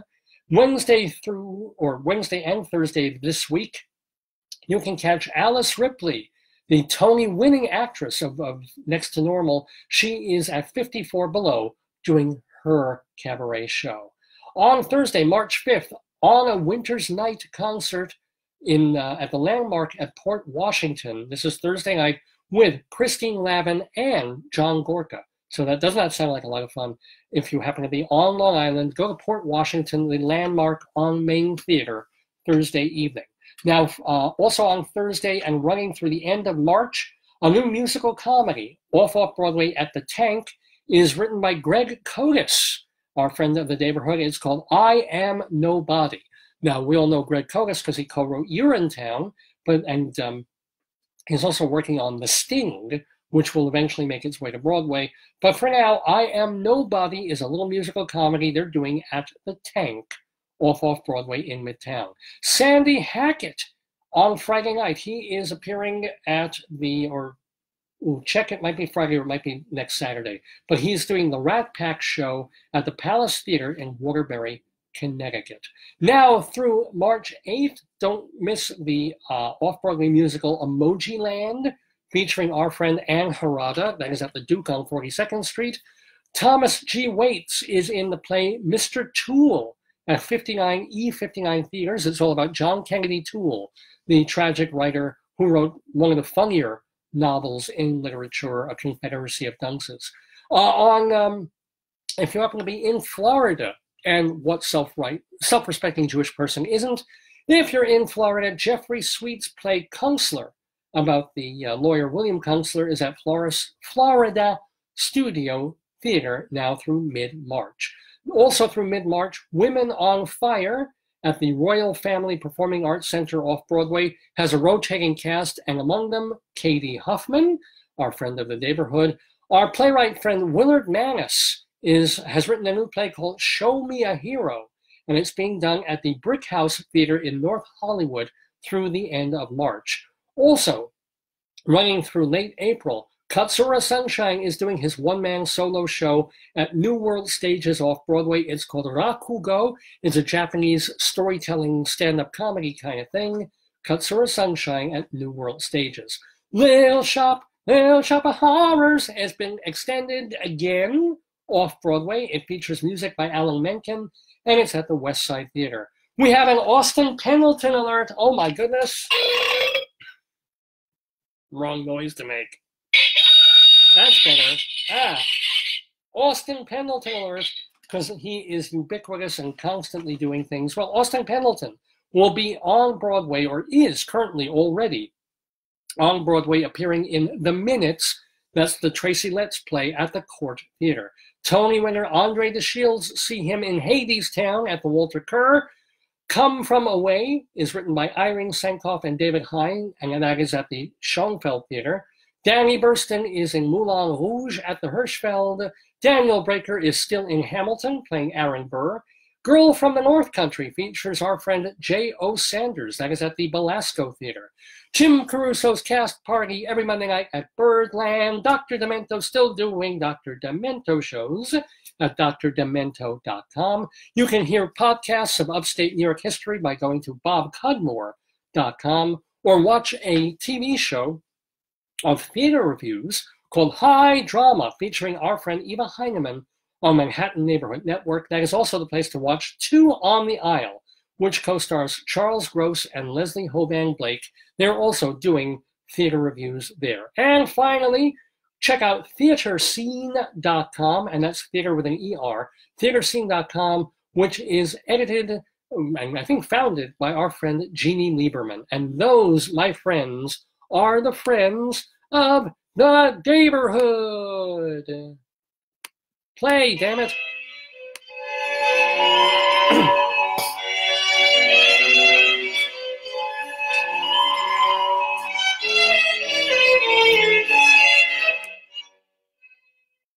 Okay, well, it is now time, since you've been such good listeners and been so good singing through the first 2.5 hours of this program, which airs every Saturday from 9 until noon or thereabouts Eastern Time, right here in the Daverhood. Well, you can sidle up to your computers, because it's story time. And we're going to continue and possibly finish the story that we started last week, all about, our president, because it is President's Day week or month here in America. Just in time, Abraham Lincoln, except of course they weren't. It's story time. Tell me a story, tell me a story, tell me a story, remember what you said. You promised me, you said you would, you gotta give in, so I'll be good. Tell me a story, then I'll go to bed. Yep.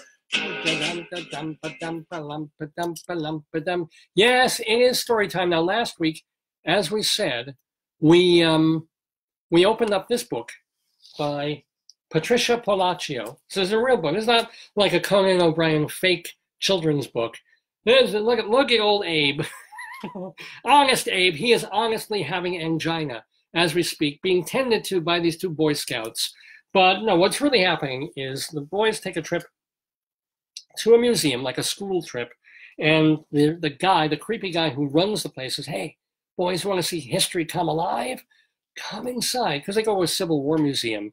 And then he's like, "Oh, there's a uniform, there's a thing, no big deal." And he pulls away the curtain, and they go inside, and they're actually there, and they're there to help Matthew Brady, the the celebrated Civil War photographer, go to the battlefield and watch the battle and follow Abraham Lincoln also as he comes to the battlefield during the Civil War. So that's what's happening, and the boys witness the battle and its after effects. So when we stopped last week, one of the boys says, it's Michael and Derek. Michael sat down on the plowed ground, the wind knocked out of him. Derek, he whispers, I don't understand it, but this is no game. And just to prove it, there's quite a visual here. Here they are, among the dead. Yes, happy little children's book about the Civil War, tons of dead soldiers, okay? Noticeably all of them white, even though some are in gray and some are in blue. And then even more dead. Yes, it's quite a visual book. It's quite nice design. Who did the, I don't know, let's give the illustrator credit. So I guess she did the illustrations as well. So yeah, let's take a moment. Pretty neat. So these kids are stuck in the middle, literally, of the Civil War. And suddenly, who should come up behind them but a man with acromegaly? There he is, folks. There he is. Your first battlefield? A voice asked sadly. The boys nodded. It was President Lincoln. He put his hand, well, it was his birthday. He could go wherever he wanted. He put his hands on their shoulders. A terrible thing. War. His voice trailed off. 23,000 men, dead or wounded. I can only wonder as I stand here today if it is worth this dreadful sacrifice. My heart breaks that I ordered these lads to their deaths. He spoke as he walked the boys back to the encampment. Michael looked at his watch, because remember, these are young kids in modern times. It was already 3 o'clock. Derek, the clock hasn't chimed. How can we make it back to Harper's Ferry in time to get through the door by sunset? That was the other part of the first part of the book. A Twilight Zone theme is you can come here and engage and be part of real history, but if you don't get back in time, you're stuck there forever. So now they gotta get back. Derek started to cry. It doesn't matter, Michael. Don't you see we're here, really here in the middle of the Civil War? We'll never see Grandma again. My dear boys, you should never have been out on that battlefield, Mr. Lincoln said, as he walked them toward General McClellan's tent, and he hugged them both, because, his wife wasn't giving him any, and he liked boys. If only I could be assured that all of this death, destruction, and loss is worth the price. Michael could feel the president's heart beating. Ba-boom, ba-boom, ba-boom. He suddenly knelt in front of, it's that kind of relationship. He suddenly knelt in front of the president and it burst out of him, but Mr. Lincoln, the North is gonna win the war. The country will stay together. He caught himself. Oh no, the game. Mr. Portafoy's one rule. He couldn't tell Mr. Lincoln how he knew. If only I could be assured of that, boy, the president whispered.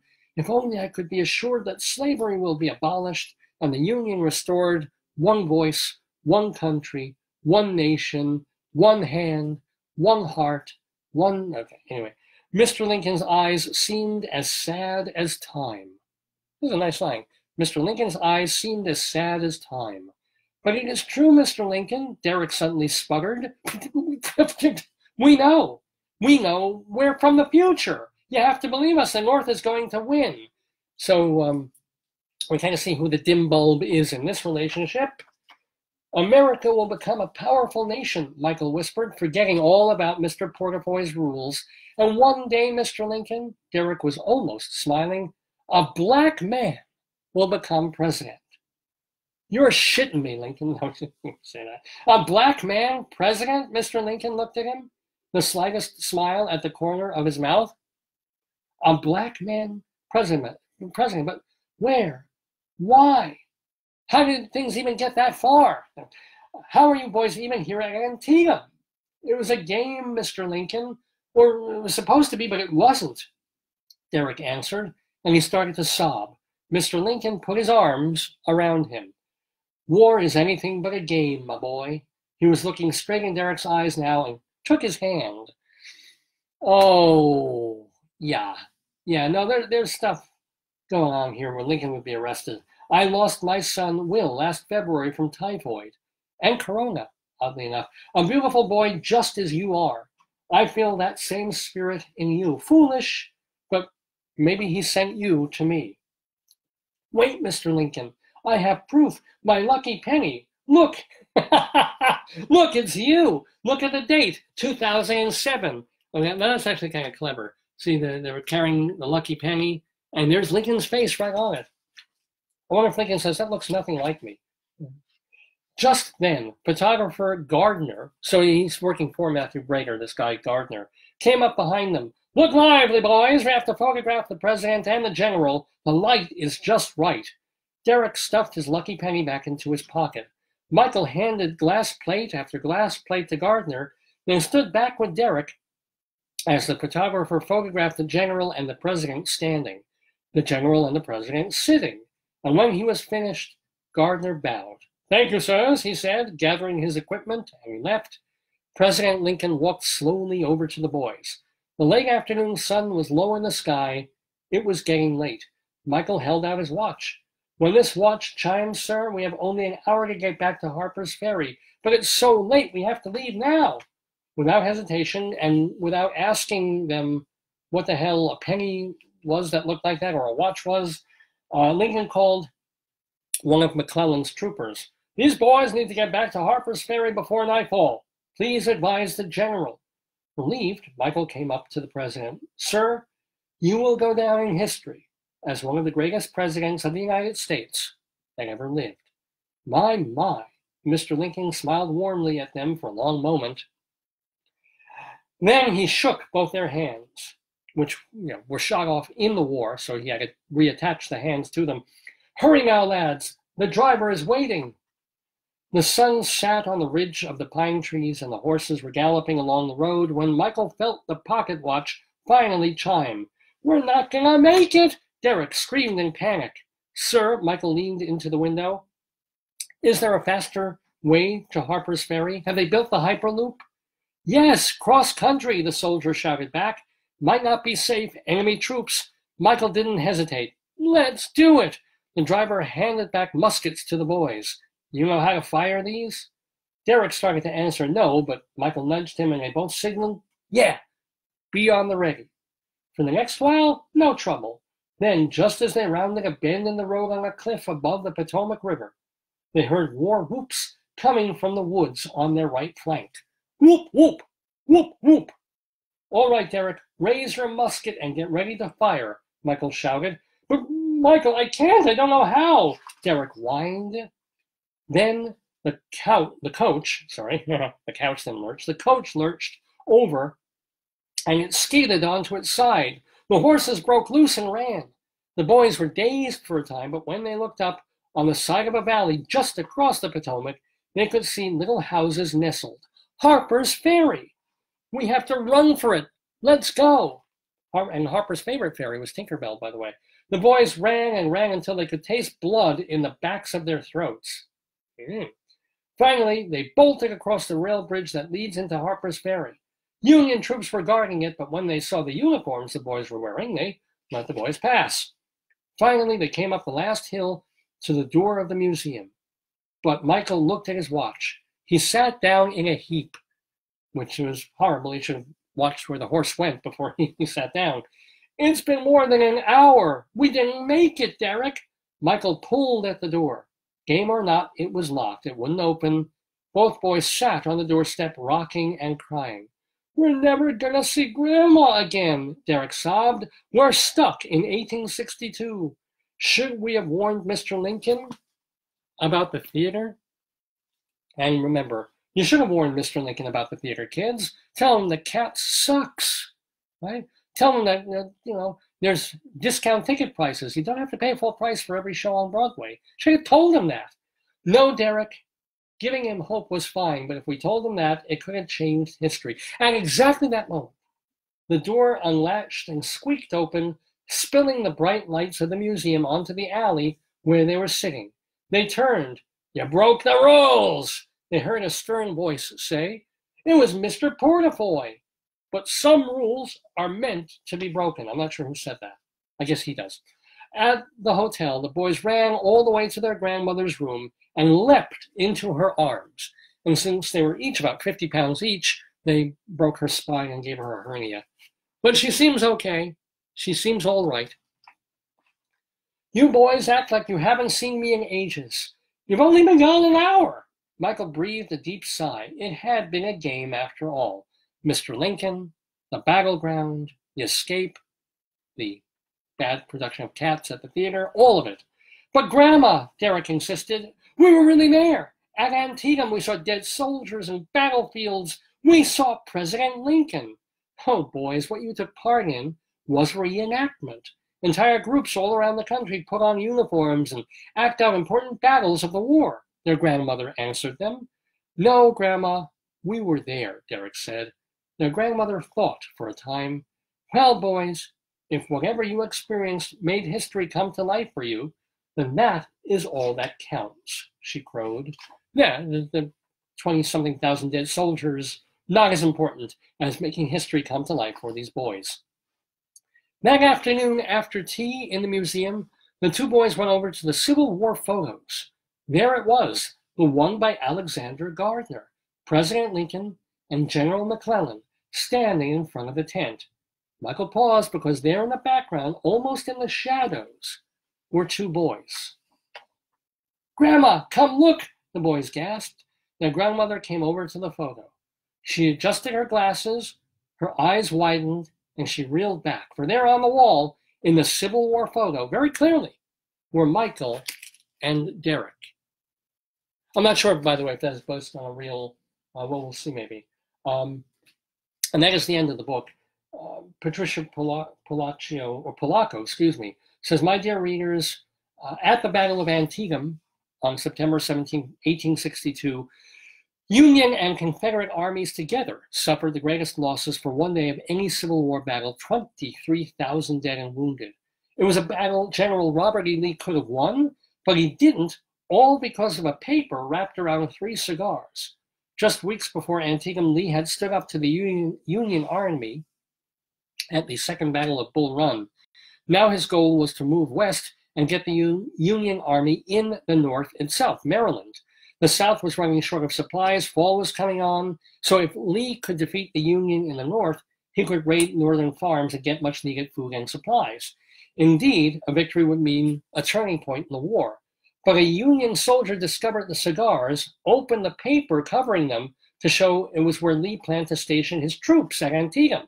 Soldier rushed the information to General McClellan, and, well, the rest is history. The actual one-day battle occurred near the village of Sharpsburg at Antietam Creek, a sunken road where the Confederate got trapped, which became Bloody Lane. In Bloody Lane, there is a soldier who is dying, and there are children who really don't belong there. Bloody Lane is in my... I'm sorry. Okay, continuing on. A major battleground, one that I have pictured, was a simple cornfield, which in the days that followed became forever after the cornfield. My story, by the way, telescopes time. No one won the battle conclusively. McClellan would lose his position as commander-in-chief for a decision that he made that was harmful in this, but not for another 3 months. And the actual day that Lincoln visited McClellan and the battlefield was October 3rd, nearly 2 weeks after that battle. The two armies would have gathered their wounded and their dead long before then. Perhaps then the story was a reenactment where time can be telescoped, as the grandma said, or perhaps it was a game like no other, where the magnitude of the moment transcended time itself. What was true is that the Union won the battle, and this win enabled the president to do the Emancipation Proclamation, freeing the slaves on January 1st, 1863, changing the course of history.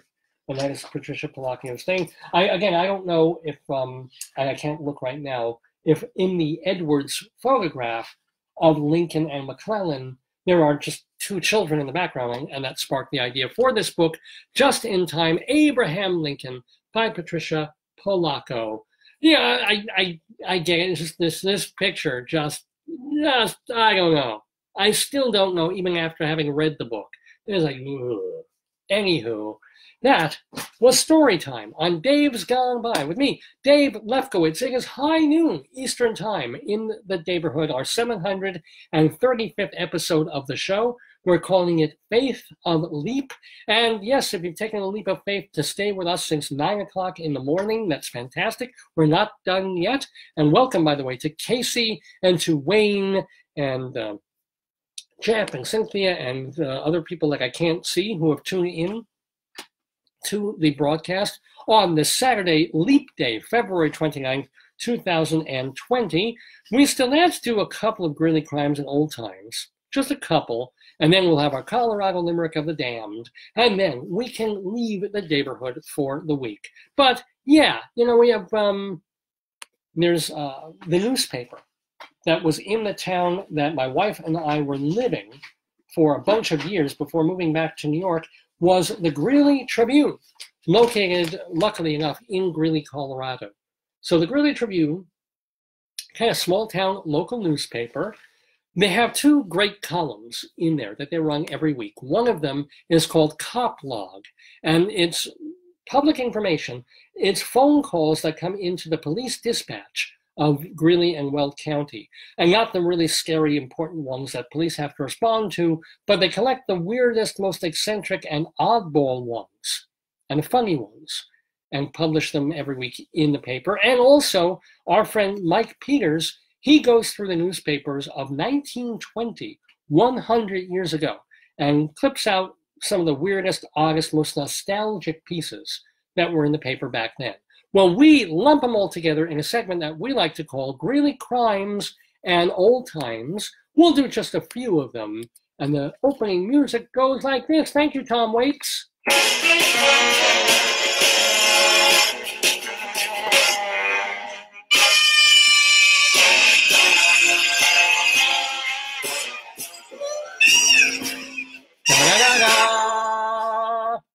Then the old we Greeley Crimes and Old Times, ladies and gentlemen. We do it every Saturday, and it's just fun. It's a great column. I'm thrilled that the newspaper is doing it.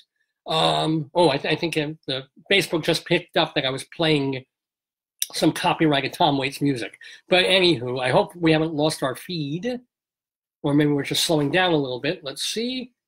Well, no, we still seem to be going. But anyway. Greeley Crimes and Old Times for this Saturday, February 29th. Let's start with some old times. Oh boy.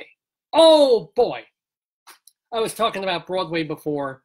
Off Broadway. They got nothing on this. Ladies and gentlemen, at the Sterling Theater in downtown Greeley, the Traveling Colonial Minstrel Maids, Meehaw, will perform their stage show at the Sterling Theater. See the latest songs, jokes, and dances. It's called, quote, The Show Without a Headache. Somehow I get the feeling it was kind of a headache for African Americans back in the day. The Colonial Minstrel Maids. Oh, those Camptown ladies sing their song, doo-dah. Tickets range from 25 cents to $1 to collective shame. A New York senator said today that there are 20,000 Bolshevik aliens in America today. Oh, the more things change, the more things stay the same. Yes, it was called the Greeley Tribune Republican back in 1920. So it was an extreme, more conservative, actually, than the paper is today. But back then, it was seriously right-wing.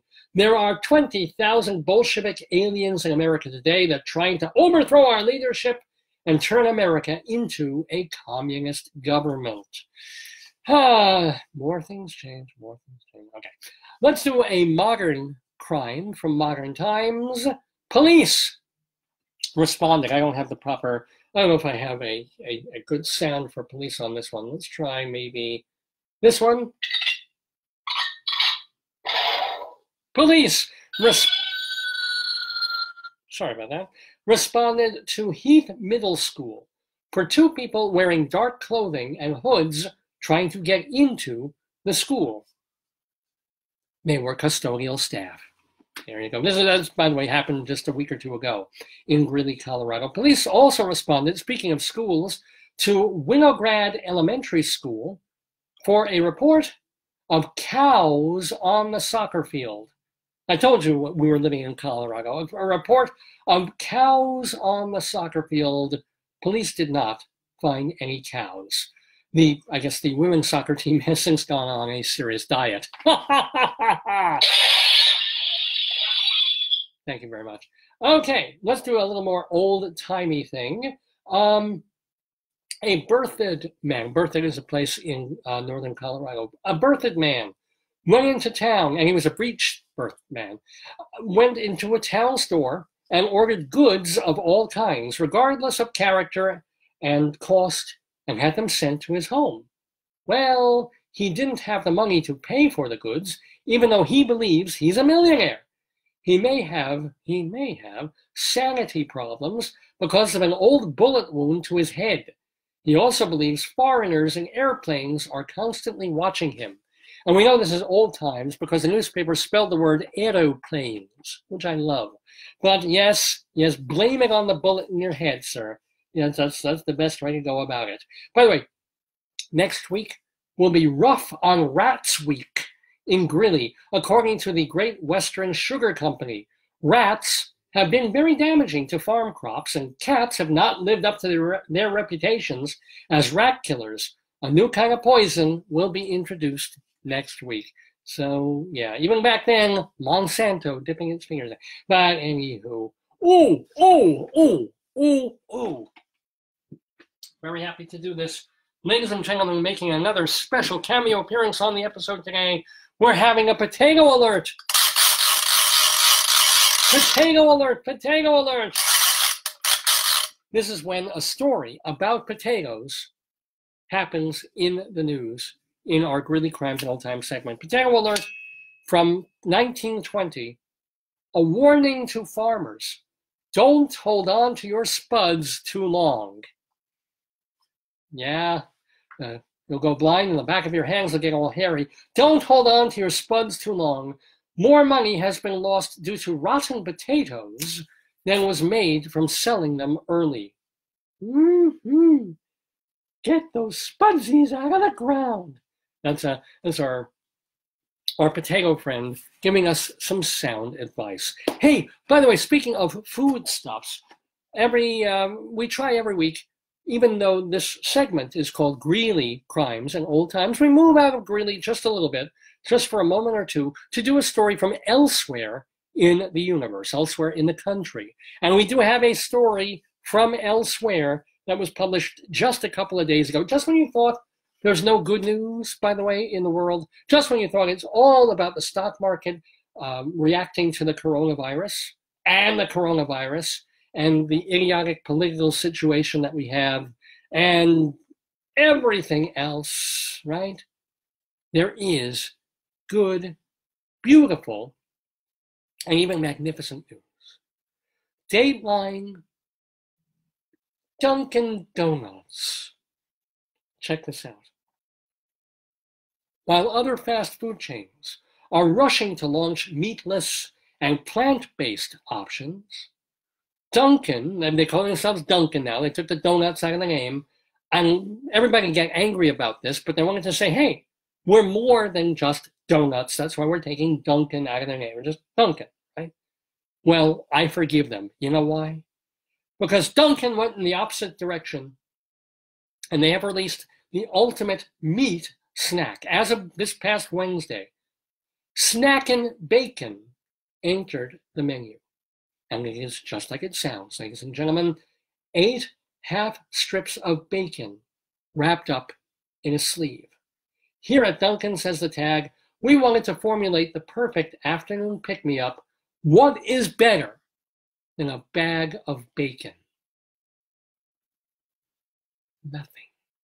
Ladies and gentlemen, nothing in the world is, and I say this as a Jewish person, nothing is better than a bag of bacon. Not just ordinary bacon, as if that mattered, but it's high-end bacon, smoked with natural cherry wood and treated with brown sugar and black pepper. They say, quote, at Dunkin', we believe the best way to enjoy bacon is simple. Eat it. Yes, and I dare say, yes. I just worry that whatever profit Dunkin' makes on the bacon, they're going to lose on all the free paper napkins and to give them this stuff. But oh man, there's a Dunkin' Donuts or a Dunkin' right by our local train station. Knowing that now, I am never getting on that train empty-handed again. I don't care if I'm just having a 9-course meal.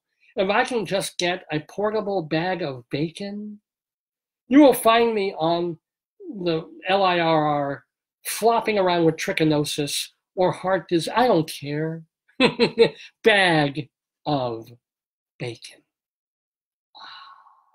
And finally, folks, closing out our Greeley Crimes of Old Time segment for this Saturday, 5 teen boys were fined $5 each in city court this week because they were shouting loud, boisterous, and obscene language in front of a church on the east side of Greeley. It's kind of interesting. I don't know. I remember this is 100 years ago. I guess you could be fined for public indecency or causing a nuisance or something like that. I wonder, what kind of language you think they used in front of the courthouse after they had to shell out $5 for a church. I think I would have to give them like a $50 gold piece if somebody fined me or arrested me for just talking bad. But anyway, Greeley Crimes and Old Times here in the Daverhood on Dave's Gone By. Not as much fun to do the segment without my darling and adorable wife here, but she's with us in spirit. Mr. Horace Greeley was no fool. I'm sure that you'll agree with me that Greeley was no fool. What he is getting at is that Mr. Greeley was no fool. Yippee-yi, yippee-yi, yippee-yi-yi-yi, yippee-yi, yippee-yi, yippee-yi. Well, yes, indeed, ladies and gentlemen, Greeley Crimes and Old Times, one of the segments that we've been doing for a long, long while and have so much fun with here on Dave's Gone By. Remember, if you want to contact me, if you want to send me a message, send me an email, go ahead. I would love to hear from more of you folks. It's davesgoneby@aol.com. That's the old-fashioned way. DAVESGONEBY. Dave's Gone By at AOL.com. Or if you're on Facebook watching right now, remember that you can just send me a message. You can post it. If you're in watching somebody else's watch party, that a lot of people do, remember that if you post in the watch party, I don't necessarily get to see that unless it's forwarded to me by the people doing the watch party. If you want to contact me directly, you've got to message me here instead of just posting in the watch party. But you can do it all week long. I'll read, and if I have a chance, I can't always, but I will try to respond to most of the messages that I receive, whether by email or on here. davesgoneby@aol.com. Please get other people to watch the show. They can watch it live as you are on Facebook, or if you have people who've given up Facebook, they're afraid of their information leaking out or something like that, point them to the website, davesgoneby.com. It is where we have photos of the show, where we have the archives of every episode that we've ever done. As I've said, we've been going through it because some of the links turn out have been broken for a while, so the thing won't play. We're trying to fix them up show by show by show. We're getting there. But anyway, it's all there, and you can also find our old shows on YouTube, basically every one of them. You can find all our old shows, or we're putting our most recent shows going backwards on both archive.org and also as audio only on castbox.fm that is specifically made for podcasts. In all these places, you just look for Dave's Gone By.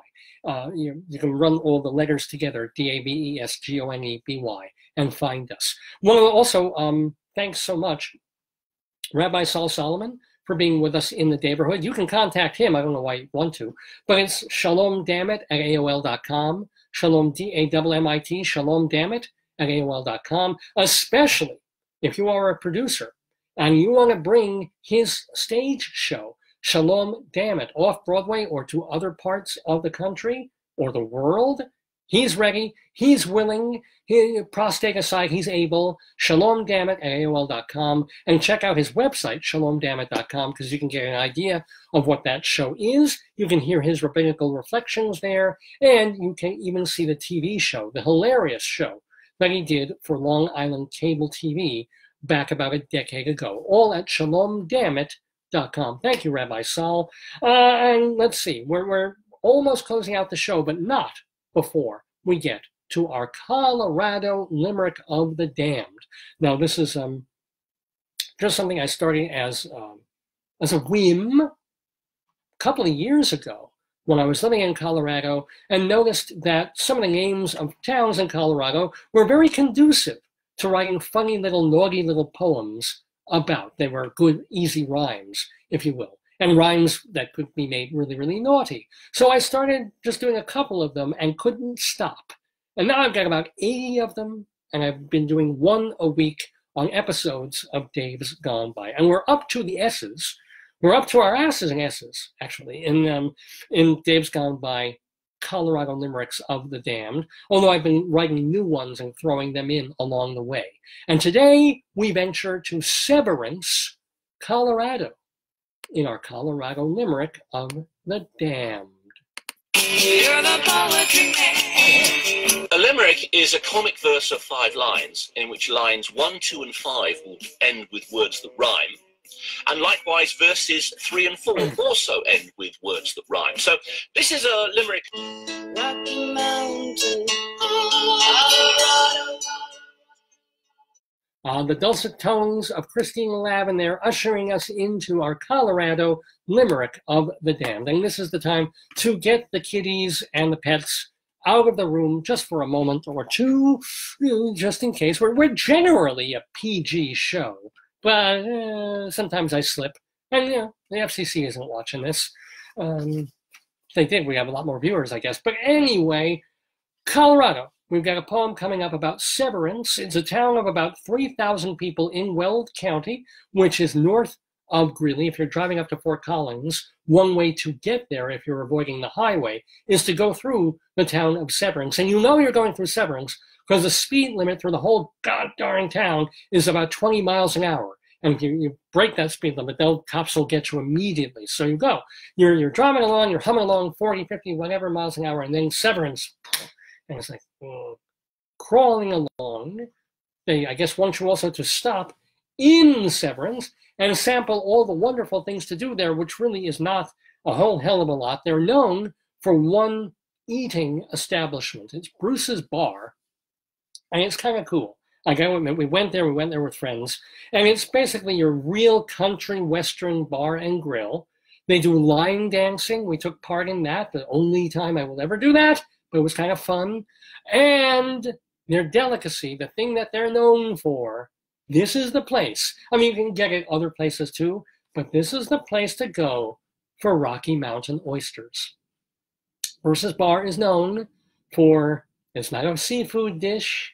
And if you see this food, you might not want to eat it if you knew what was in there, but it's mostly breading. That's really all you and it's tasty. You're eating bull testicles.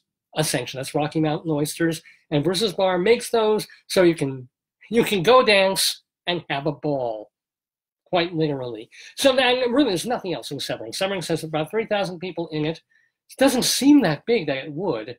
It's named after pioneer settler David Severance. I knew him well, and the town has a ban. Or no, this is interesting. It's like a Footloose story. Not only are they picky about how fast you drive through the place, but it has a ban on snowball fights that was repealed only in 2018 after a 9-year-old child advocated for the repeal. I don't know if like somebody lost an eye from an ice ball pelting them in the face. I don't know what the circumstances are that they banned snowball fights at one point in Severance. But now you can have a big old snow brawl, then warm up, get dry by going to Bruce's Bar and noshing on some bull nuts. What a fabulous, you can't say that about any place in New York. What a fabulous place in Colorado this is. So ladies and gentlemen, I could not help but write a filthy, disgusting poem about Severance, Colorado. So I did. And so our Colorado Limerick of the Damned for today, and I did warn you about the children, here it comes, Colorado Limerick of the Damned, Severance, Colorado. A plucky young lady from Severance inspires a great deal of reverence. If you have a dick that's enormous and thick. She'll take it all in and she'll never wince. Yeah, you won't be hearing them do that limerick on Wait, Wait, Don't Tell Me. Send your comments and complaints to davesgoneby@aol.com or message me right here on our Facebook page, davesgoneby@aol.com. Well, that, of all ways to end the show, that about ends our Colorado, not only our Colorado limerick of them for the week, but our Dave's Gone By episode. It's 20 minutes after 12. We've had so much fun. We've had such great time talking with Jenni Raney Edwards. So maybe she's Jenny Snowy Edwards after that limerick, but it's Jenni Raney Edwards. Get her book. It's called, oh, Dave, don't forget it. It looks so bad when you don't remember it off the top of your head.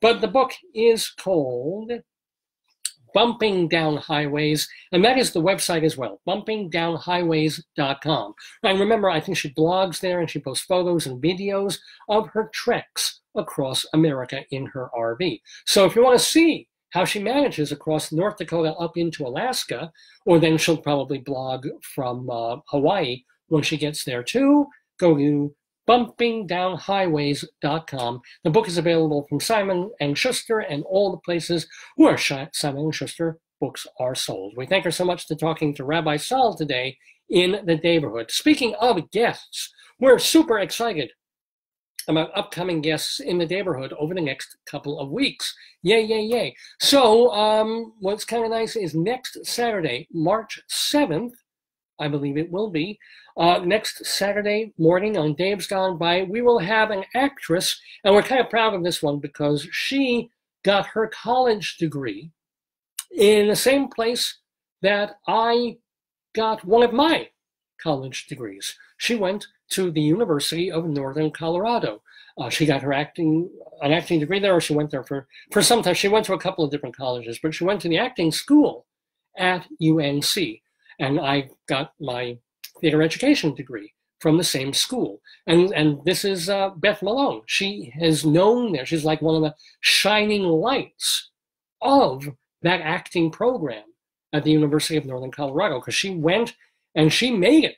And she's got herself a Tony, I know she was Tony nominated. I don't know if she won the Tony Award, but she's been acting ever since. And currently, you can see her off Broadway in a revival of the unsinkable Molly Brown, where she is playing Molly Brown.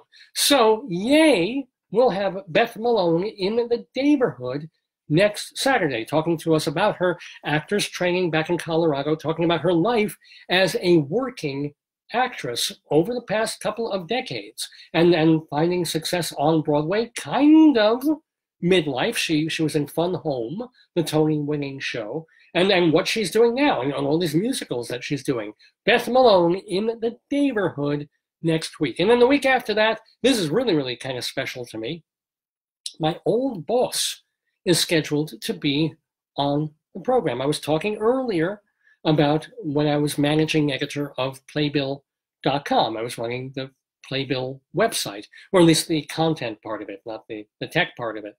And my boss, when I was first working there, when I was just a writer for Playbill, was a fellow named Robert Viagas. And Robert is years and years writing about the theater. He has written books about the Fantastics and also a chorus line. What else has he done? He lectures now. He's a professor, I think, at, is it Five Towns? I gotta look that up. Don't have that in front of me. I'll have all this stuff with me, of course, when we're talking to him, or when we get together on March 14th. But yeah, looking forward to that, man. So if you love theater as much as I do, and you want even more than just our basic Inside Broadway segment, you're going to want to be with us on March 14th when my old boss, whose job I took when he left the company under rather angry circumstances, I don't know if we'll go there. I'll go there. I don't know if he'll go there. But he's forgiven me for swooping in and taking his job. It's all right. He ended up getting another job at the company. I left him. Lots of stuff to talk about to my old boss, Robert Viagas, coming on March 14th in the Daverhood. So how do I get really interesting, cool guests on this show week after week after week? The only thing I miss as I said, is not having my darling and adorable wife, Joyce, with us on this show. Hopefully, she will be back with us next week, next Saturday, March 7th, for the 736th episode of Dave's Gone By. It just remains for me to thank you all for watching, for begging you to tell more people about this program. If you enjoy it, get more people to know about it.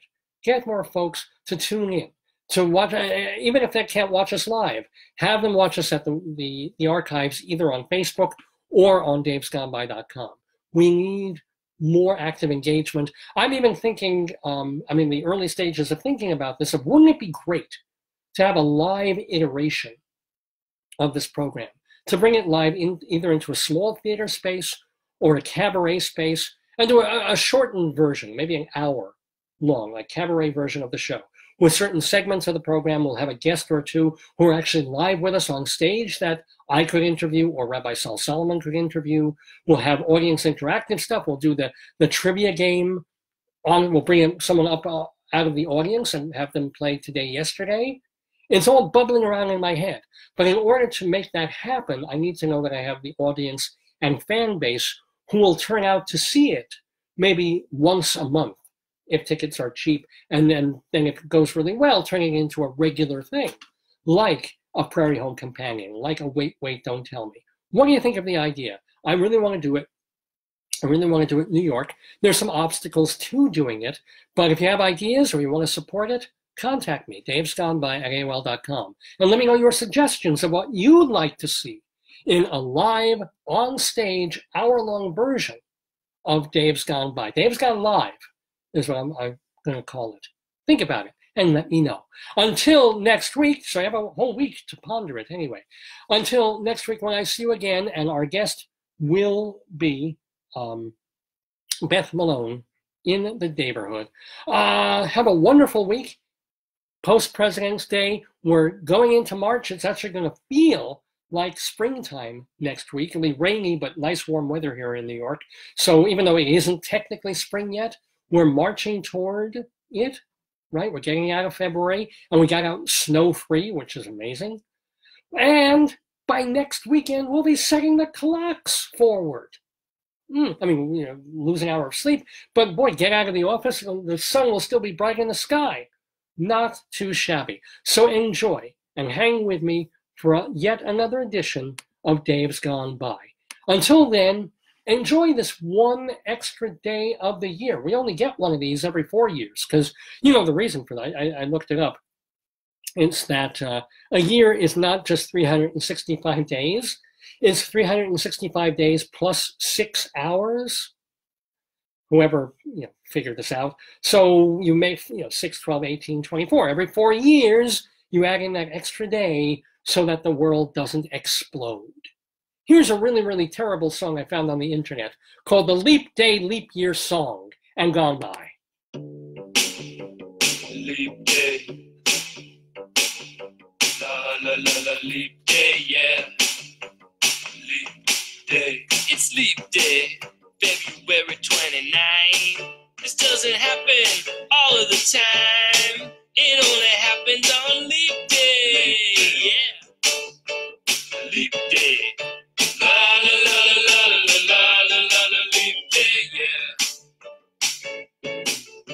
365 days just ain't accurate. 6 extra hours and you must account for it. La la la la la la la la la la, leap day, yeah. 6 extra hours after year 4 equals 1 full day. That's why we add 1 more, but it's not quite 6 hours. It's 11 minutes less, and it adds up over time and could cause distress. Leap day, la la la la la la la. That's why there is a clause in the leap year laws, and it involves some math, so you might have to pause. La la la la la la la la la la, leap day, la la la la la la la la la la, leap day, la la la la la la la la la la, leap day. On years that by 100 are divisible, leap year is gonna be invisible unless those years are also divisible by 400. You get it? You got it? Good. Okay, it's not such a terrible song. I'm actually liking the song now. I need to hear it again. I still don't. Anyway, happy Leap Day and gone by.